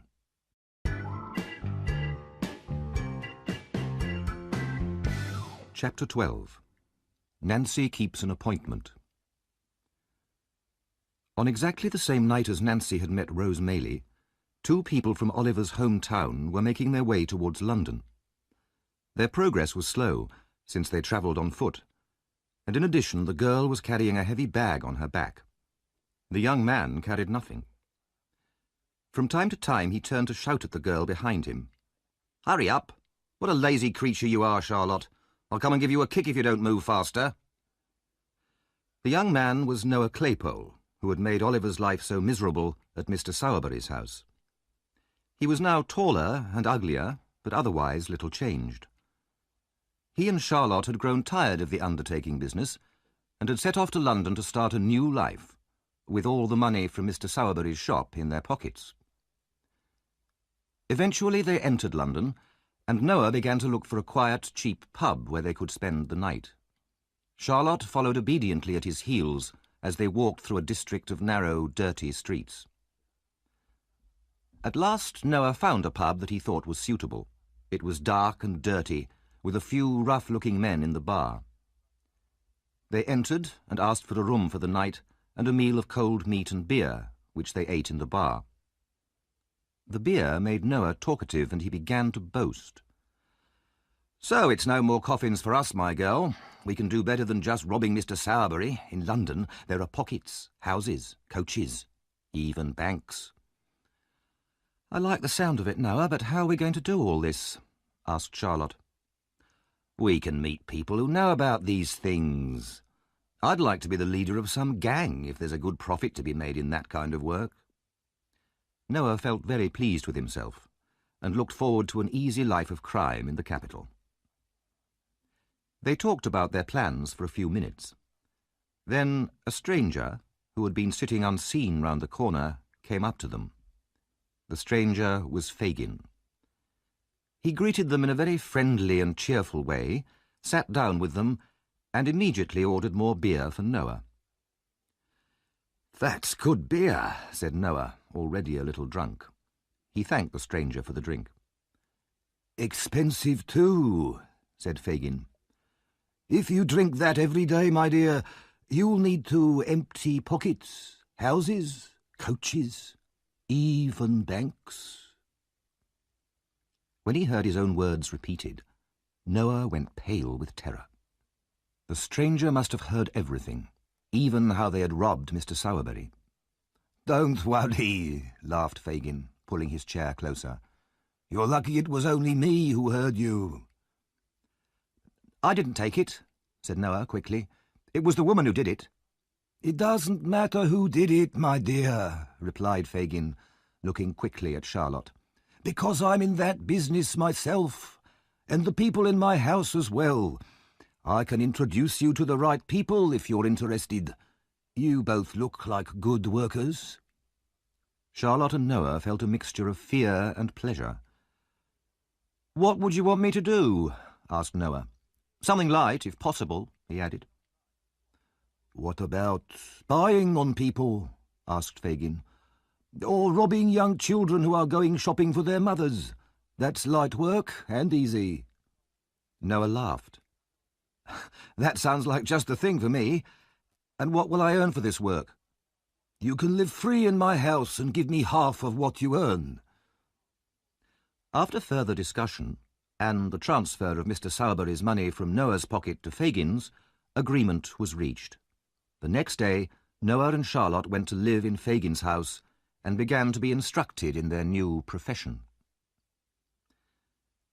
Although training and experience had made Nancy an expert liar, she could not completely hide the fear in her mind. She knew she had taken an enormous risk in going to see Rose Maylie. If Fagin or Sykes ever found out. But she pushed these fears away. She was determined to keep her promise to Rose Maylie and meet her as arranged. On the first Sunday night after her meeting with Rose, she was in Sykes' room when the clock struck 11. Fagin was there too, discussing some business with Sykes. Nancy stood up and put on her coat. Sykes watched her, surprised. "Nancy, where are you going at this time of night?" "Not far." "What kind of answer is that? Where are you going?" "I don't know," replied the girl. "Then I do. Nowhere. Sit down." "I'm not well. I want a breath of air." Sykes got up and locked the door. "Let me go," said the girl with great force. "Just for 1 hour. Let me go." Sykes seized her arms roughly. "The girl's gone mad." Nancy fought wildly, and Sykes had to hold her down in a chair.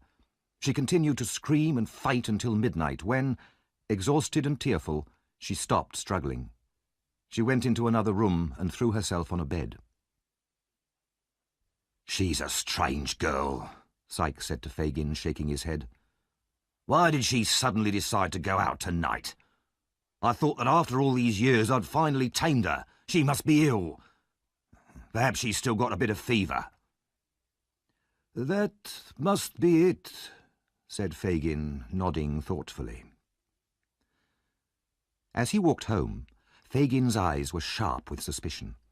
He had suspected for a while that Nancy had become tired of Bill Sykes' brutality and violence, and that she had found a new friend to take his place. Her manner was different. She often left home alone, and she seemed less interested in the gang. And tonight, her desperate impatience to go out at a particular hour. He was certain he was right. He began to make plans. First, he wanted to know who Nancy's new friend was. He could make him a valuable new member of the gang, with Nancy as his assistant. But there was another, darker reason. Fagin, too, had become tired of Sykes. Sykes knew too much, too many dangerous secrets about Fagin himself. Fagin distrusted everybody, but he hated and distrusted Sykes most of all. It would be very convenient if Sykes could be removed. With a little persuasion, Fagin thought, perhaps the girl would poison Sykes. Suddenly his eyes narrowed in delight. Yes, first I must have her watched and find out who her new man is. Then I shall threaten to tell Sykes everything. She knows that neither she nor her new man will ever be safe from Sykes' violent jealousy. She will have no choice except to do as I ask her. And then, once the murder is done, she will be in my power forever. Early next morning, Fagin called the newest member of his gang. Noah was doing very well. He had already brought home quite a lot of money. He had found that robbing small children was indeed light, easy work, and he was proud of his success. I have another job for you now, Fagin told him. It needs great care and secrecy. I want you to follow a woman.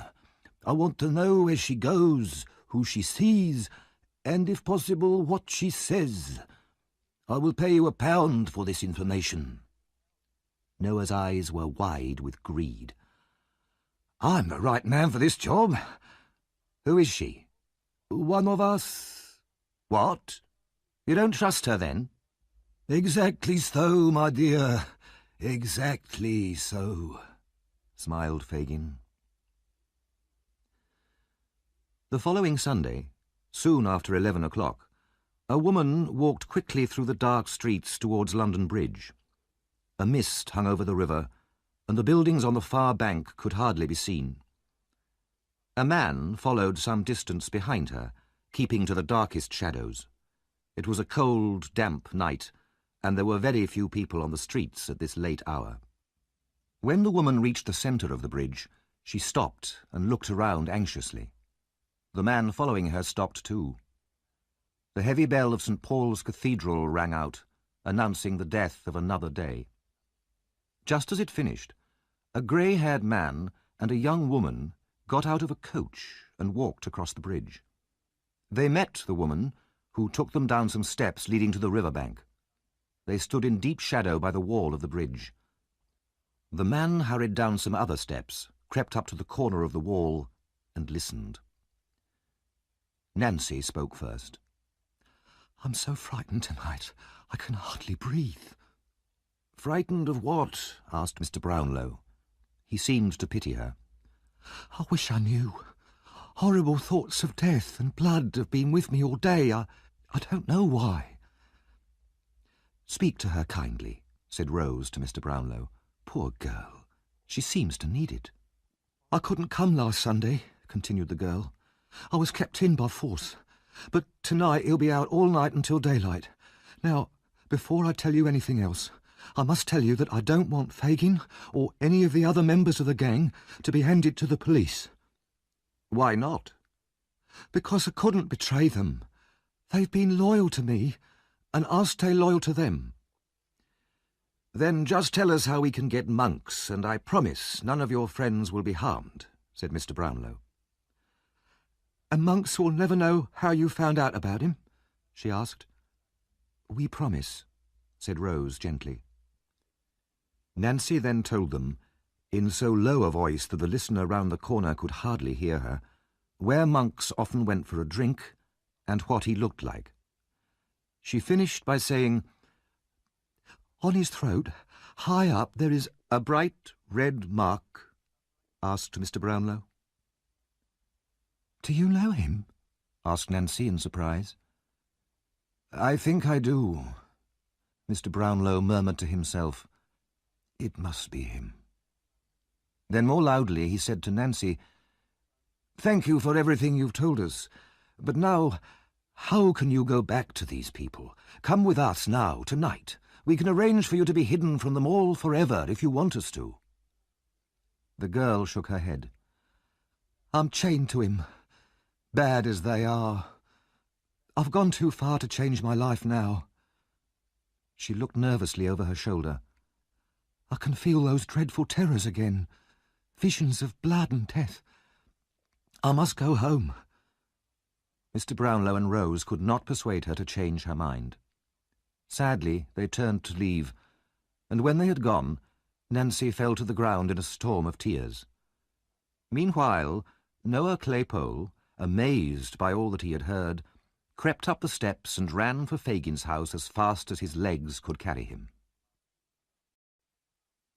Some hours later, nearly 2 hours before dawn, Noah lay asleep in Fagin's house, but Fagin sat silently by a dead fire, staring at the flame of a candle on the table beside him.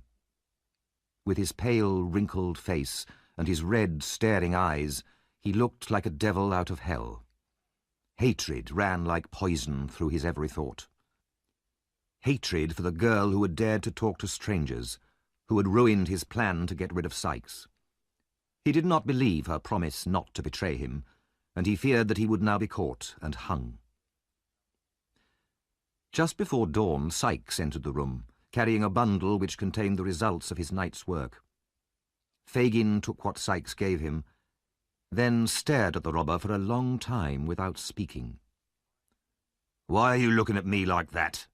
asked Sykes, uneasy at the old man's strange expression. Fagin raised his hand, but his passion was so great that he could not speak. "Say something, will you?" shouted Sykes, placing his huge hand on Fagin's collar and shaking him in his anger and fear. "Open your mouth and say what you've got to say." Eventually, Fagin found his voice. Bill, what would you do if one of the gang went out at night and told someone all about us and what we'd done? What would you do to him? "I'd smash his head into little pieces," said the robber, swearing violently. And what if it was me, who knows so much about all of us and could put us all in prison and get us all hanged?" whispered Fagin, his eyes flashing with hate. "I'd beat your brains out in public. Even in the law court I'd run over and kill you with my bare hands," said Sykes, showing his teeth in his anger. "I don't care who it was, that's what I'd do." Fagin woke Noah. "Tell Bill what you told me, what you saw, what she did. Tell him." Noah rubbed the sleep from his eyes and told Sykes everything. His face white with passion, Sykes listened to the end, then, swearing furiously, he rushed from the room and down the stairs. "Bill," Fagin called after him, "you won't be too violent." Sykes made no reply, but pulling open the door, ran out into the silent streets. He did not turn his head to right or left, but looked straight in front of him with wild determination. He ran at great speed, his eyes on fire, his teeth tight together, and did not pause until he reached his own door. He ran up to his room, entered, and locked the door, put a table against it, then woke Nancy. "Bill," she said, pleased to see him. But when she saw his expression, the colour went out of her face. "What's the matter?" she said in alarm. "You know what?" Sykes took out his gun, but realizing even in his madness that a shot might be heard, he beat her twice across the face with it, as hard as he could. She fell, with a low cry of pain and terror, almost blinded by the blood that flowed from the cut on her forehead. The murderer staggered to a corner, seized a heavy stick, and struck her down.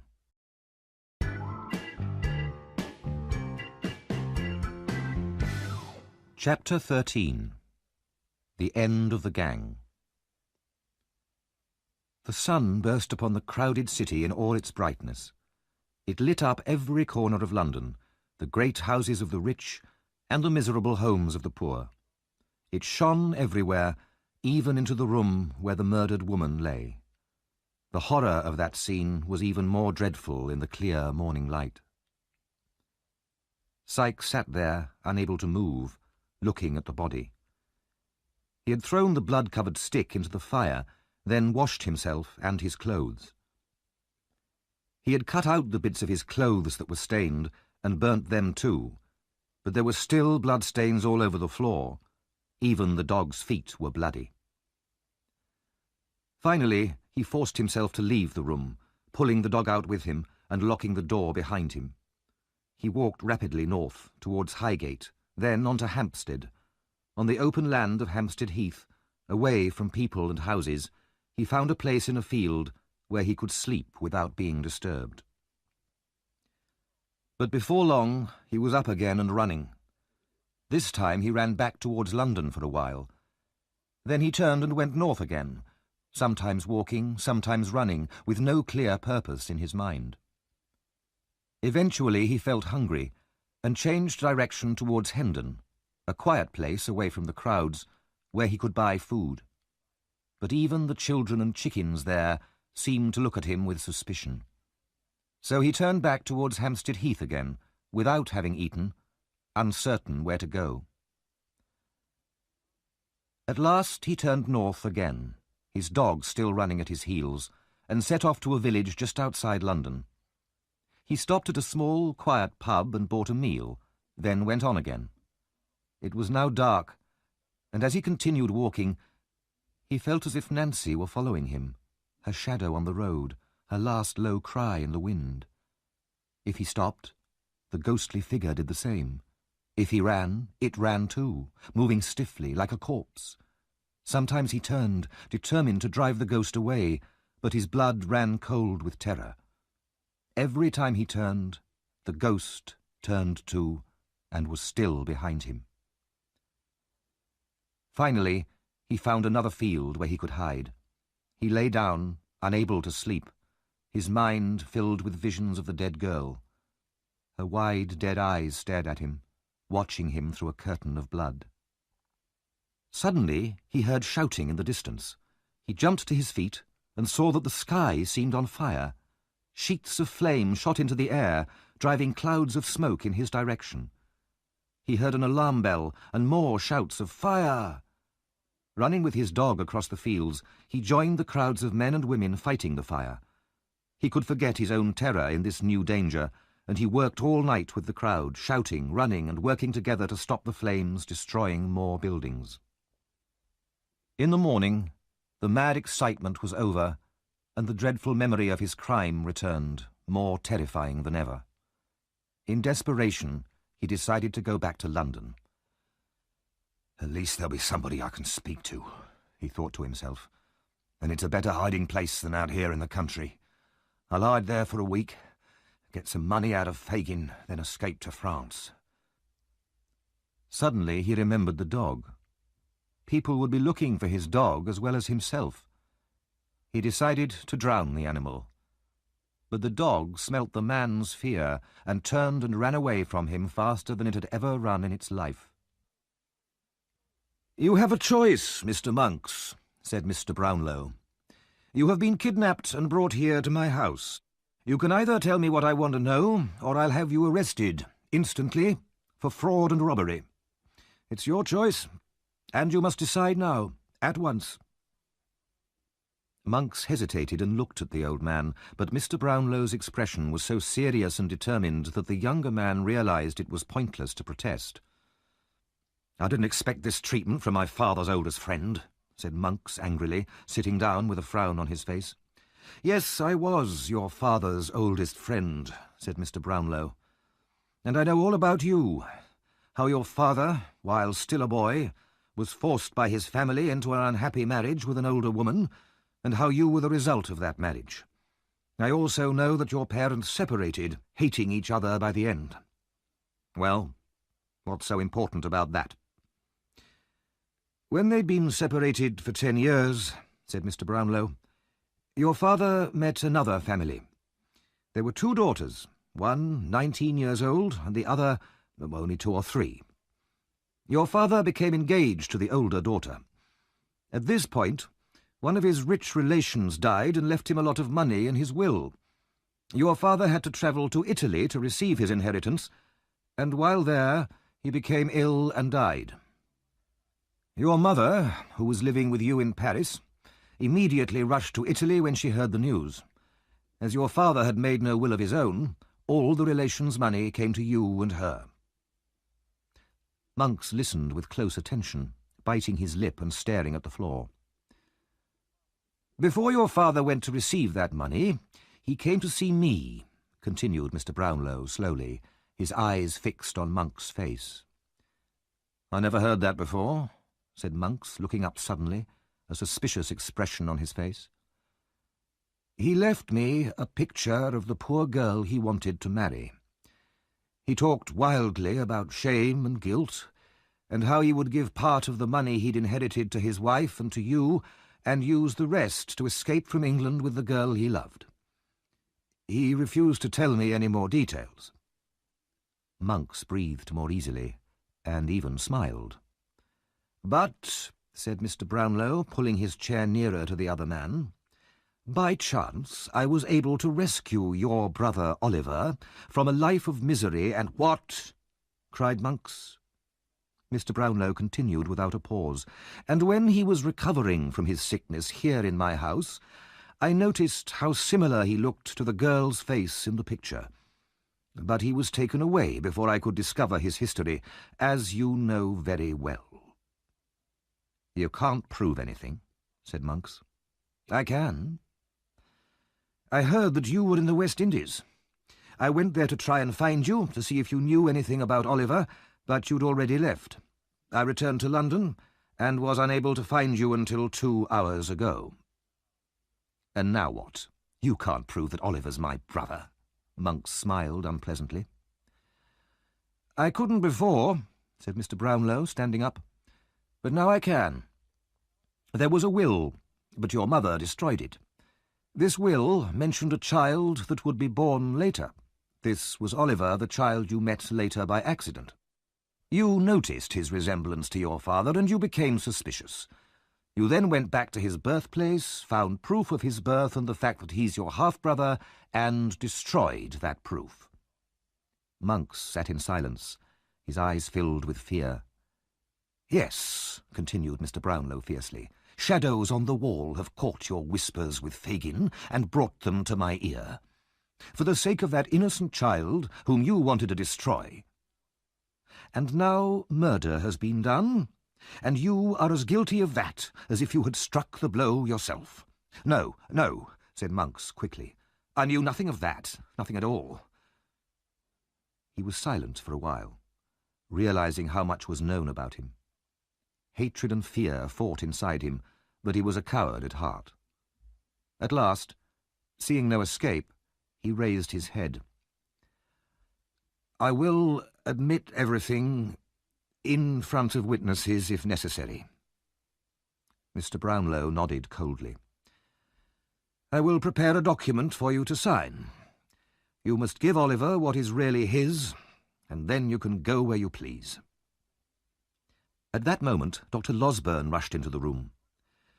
The murderer will be taken tonight. His dog's been found. And Fagin? Asked Mr. Brownlow. They're sure of him. They may have him already. Mr. Brownlow turned back to Monks. Have you made up your mind? Yes, replied Monks. And you promise it'll remain a secret? No police or charges of fraud against me? Yes, said Mr. Brownlow. You have my promise. For now you must remain here, locked in this room. I will come for you tomorrow evening and take you to sign a confession in front of witnesses. Mr. Brownlow then left the room with the doctor, and they eagerly discussed the news of the hunt for the criminals. My blood boils with anger, said Mr. Brownlow. This poor murdered girl must be revenged. You stay here and guard Monks. I'll go out and get the latest news. The two men parted, each in a fever of excitement. Down by the River Thames was a district called Rotherhithe, one of the dirtiest and roughest places in London. The houses next to the river had no owners. They were broken down and ruined, but could be defended against attack. In an upper room of one of these houses were 3 members of Fagin's gang. "When was Fagin taken, then?" asked the man called Toby. 2 o'clock this afternoon. Charlie and I escaped up the chimney, but Noah was caught. Bet went to see Nancy, and when she saw the body, she started screaming and wouldn't stop. She's been taken to hospital." "What's happened to Charlie Bates?" "He'll come here when it's dark. It's too dangerous now." "We're in trouble," said Toby. "Fagin's going to hang, that's certain." "You should have seen him when he was caught," said another robber. "The police carried him through the crowd, while all the people jumped at him, screaming and trying to attack him." Suddenly, Sykes' dog ran into the room. All the robbers rushed out immediately to look for Sykes, but there was no sign of him. They returned to the upstairs room. "I hope he's not coming here," said Toby. "The dog's come a long way," said another man, "covered in mud and tired out." They sat there in silence, wondering where Sykes was. It was already dark when they heard a sudden, hurried knock at the door downstairs. Toby went to the window to look down, then pulled his head back, his face pale with fear. There was no need to tell the others who it was. "We must let him in," said Toby, although none of them wanted to see him. Toby went down to the door and returned, followed by Sykes. White-faced, with a 3-day-old beard, hollow cheeks and staring eyes, Sykes looked like a ghost. No one said a word. "Nothing to say to me?" Sykes asked. The only answer was a low shout of many voices from outside in the distance, coming closer. Lights appeared. Looking out, Sykes saw a stream of people crossing the bridge towards them. Then there was a loud knocking on the door and more shouts from the crowd. "The doors are made of metal and they're locked and chained," said Toby. The 3 robbers watched Sykes nervously, as if he were a wild animal. "Bring a ladder," shouted some of the crowd below. "Give me a rope, quick," Sykes said to the others.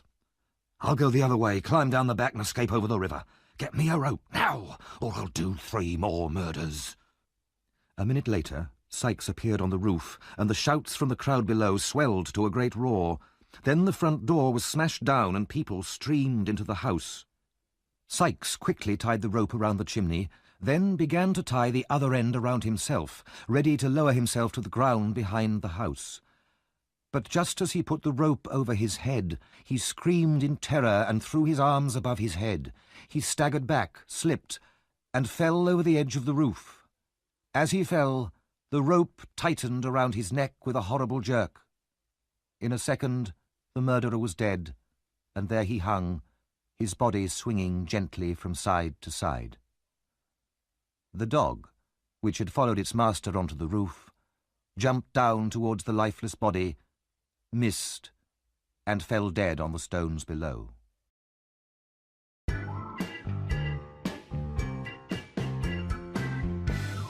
Chapter 14. The End of the Mystery.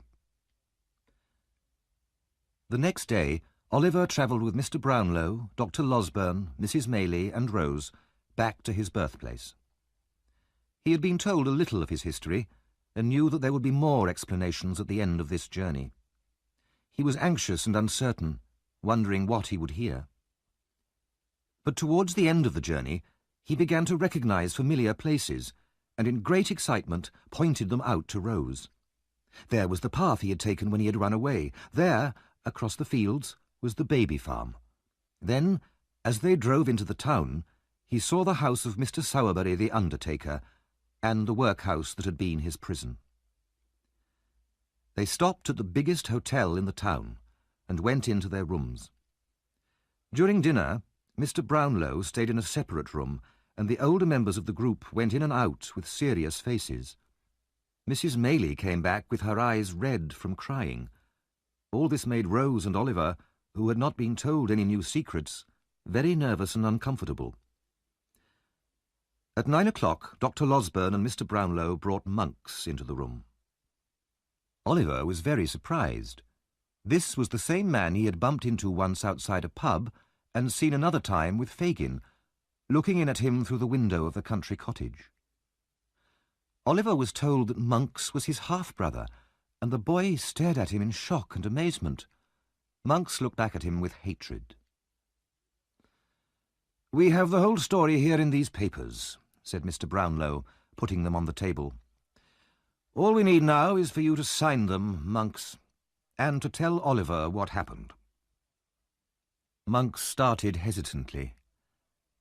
"My father had arrived in Italy to collect the money he had inherited when suddenly he fell ill. When he died, we found 2 papers in his desk. One was a letter to his girl. The other was a will." "What was the letter?" asked Mr. Brownlow. "It was written when he was ill, telling the girl how ashamed he was that she was pregnant. He asked her not to remember him as a bad man, but as someone who had made a mistake. He reminded her of the day he'd given her the locket and ring." Oliver's tears fell fast as he listened to the story of his father. "And what about the will?" asked Mr. Brownlow. Monks was silent. "The will," continued Mr. Brownlow, speaking for him, "was in the same spirit as the letter. He talked of the misery of his marriage to his wife and the evil character of you, Monks, his only son, who had been brought up by your mother to hate him. He left you and your mother an annual income of £800. The rest of his property he left to his girl Agnes and to their child, if it were born alive and if it showed itself to be of a good, kind character. The money would only go to you, Monks, as the older son, if the younger turned out to be as evil as you." "My mother," said Monks, "burnt this will and never sent the letter. The girl Agnes left her home in secret so that her pregnancy would not bring shame on her family. I swore to my mother, when she was dying, that if I ever found my half-brother, I would do him all the harm I could. He would feel my hatred like a whip on his back. I paid Fagin to trap Oliver into a life of crime, but then he escaped, and that stupid, interfering girl, Nancy, to you. If I'd had the chance, I would have finished what I'd begun." Monks stared at Oliver, and his lips moved in a silent curse. "And the locket and ring?" asked Mr. Brownlow. "I bought them from Mr. and Mrs. Bumble, who had stolen them from the nurse, who had stolen them from Agnes, the dead girl. I've already told you how I threw them into the river." Mr. Brownlow turned to Rose.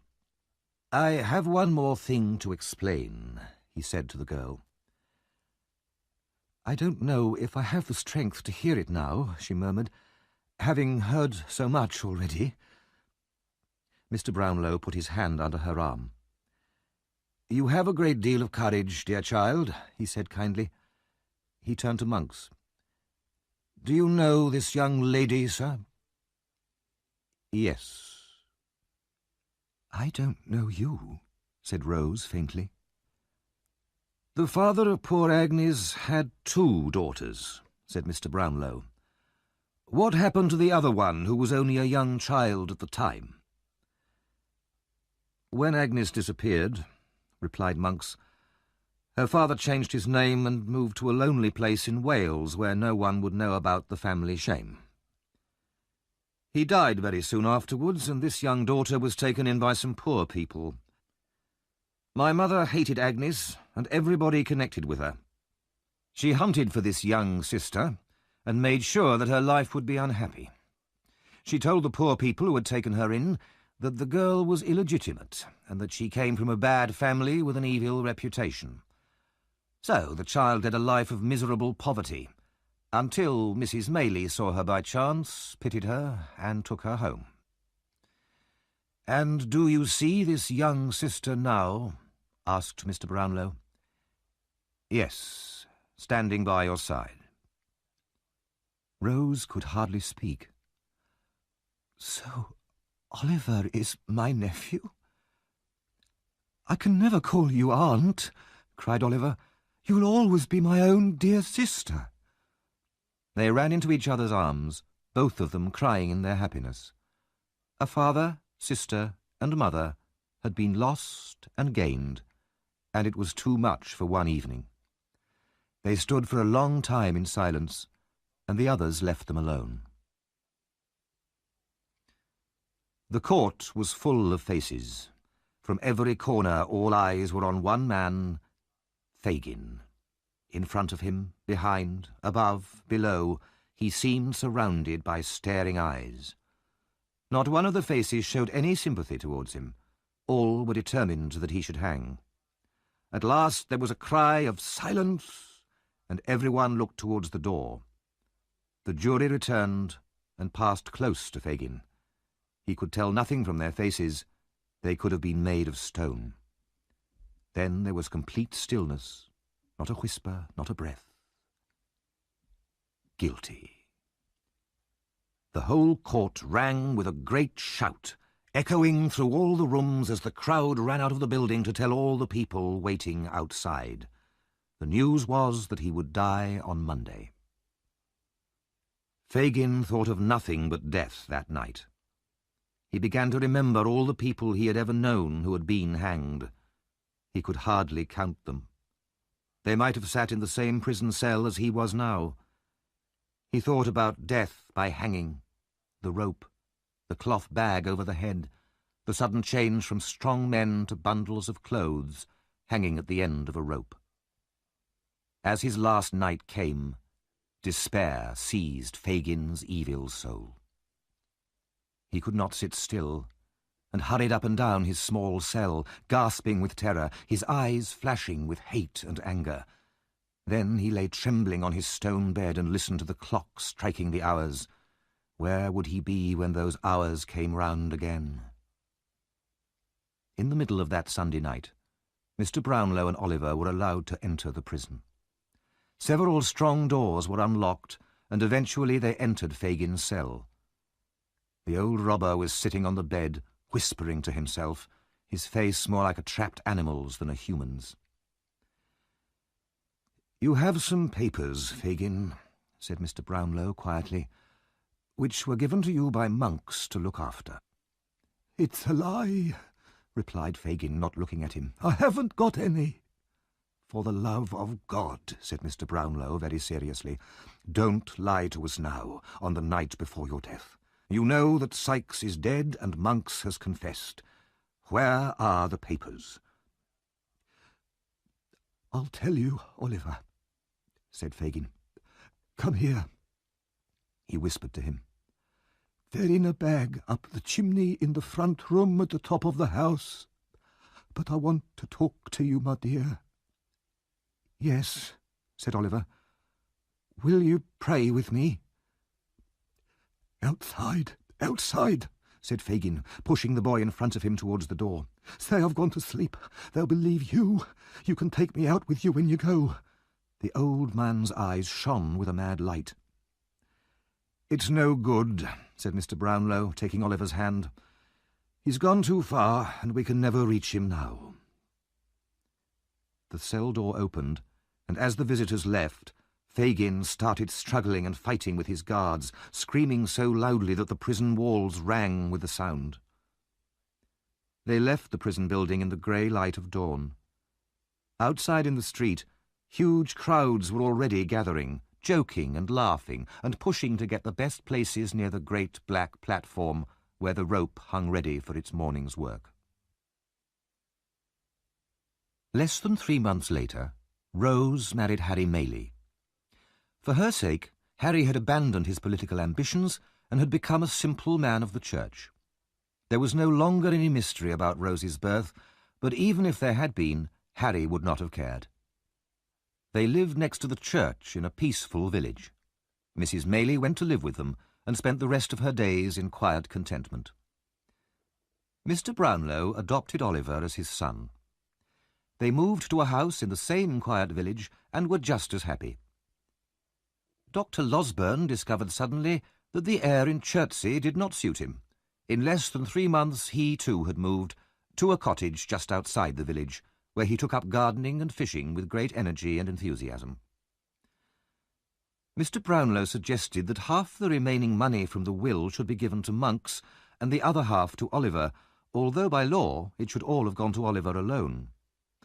Oliver was glad to accept the suggestion. Monks went off with his money to the other side of the world, where he spent it quickly and was soon in prison for another act of fraud. In prison, he became ill and died. The remaining members of Fagin's gang died in similar ways in other distant countries, all except Charlie Bates, who turned his back on his past life of crime and lived honestly as a farmer. Noah Claypole was given a free pardon for telling the police about Fagin. He soon became employed as an informer for the police, spying on people and telling the police about anyone who had broken the law. Mr. and Mrs. Bumble lost their jobs and became poorer and poorer, eventually living in poverty in the same workhouse that they had once managed. In that quiet country village, the years passed peacefully. Mr. Brownlow filled the mind of his adopted son with knowledge, and as he watched the boy grow up, he was reminded more and more of his old friend, Oliver's father. The two orphans, Rose and Oliver, led lives that were truly happy. The hardships that they had once suffered had left no bitterness in their gentle souls, and all their lives they showed the mercy and kindness to others that God himself shows to all things that breathe.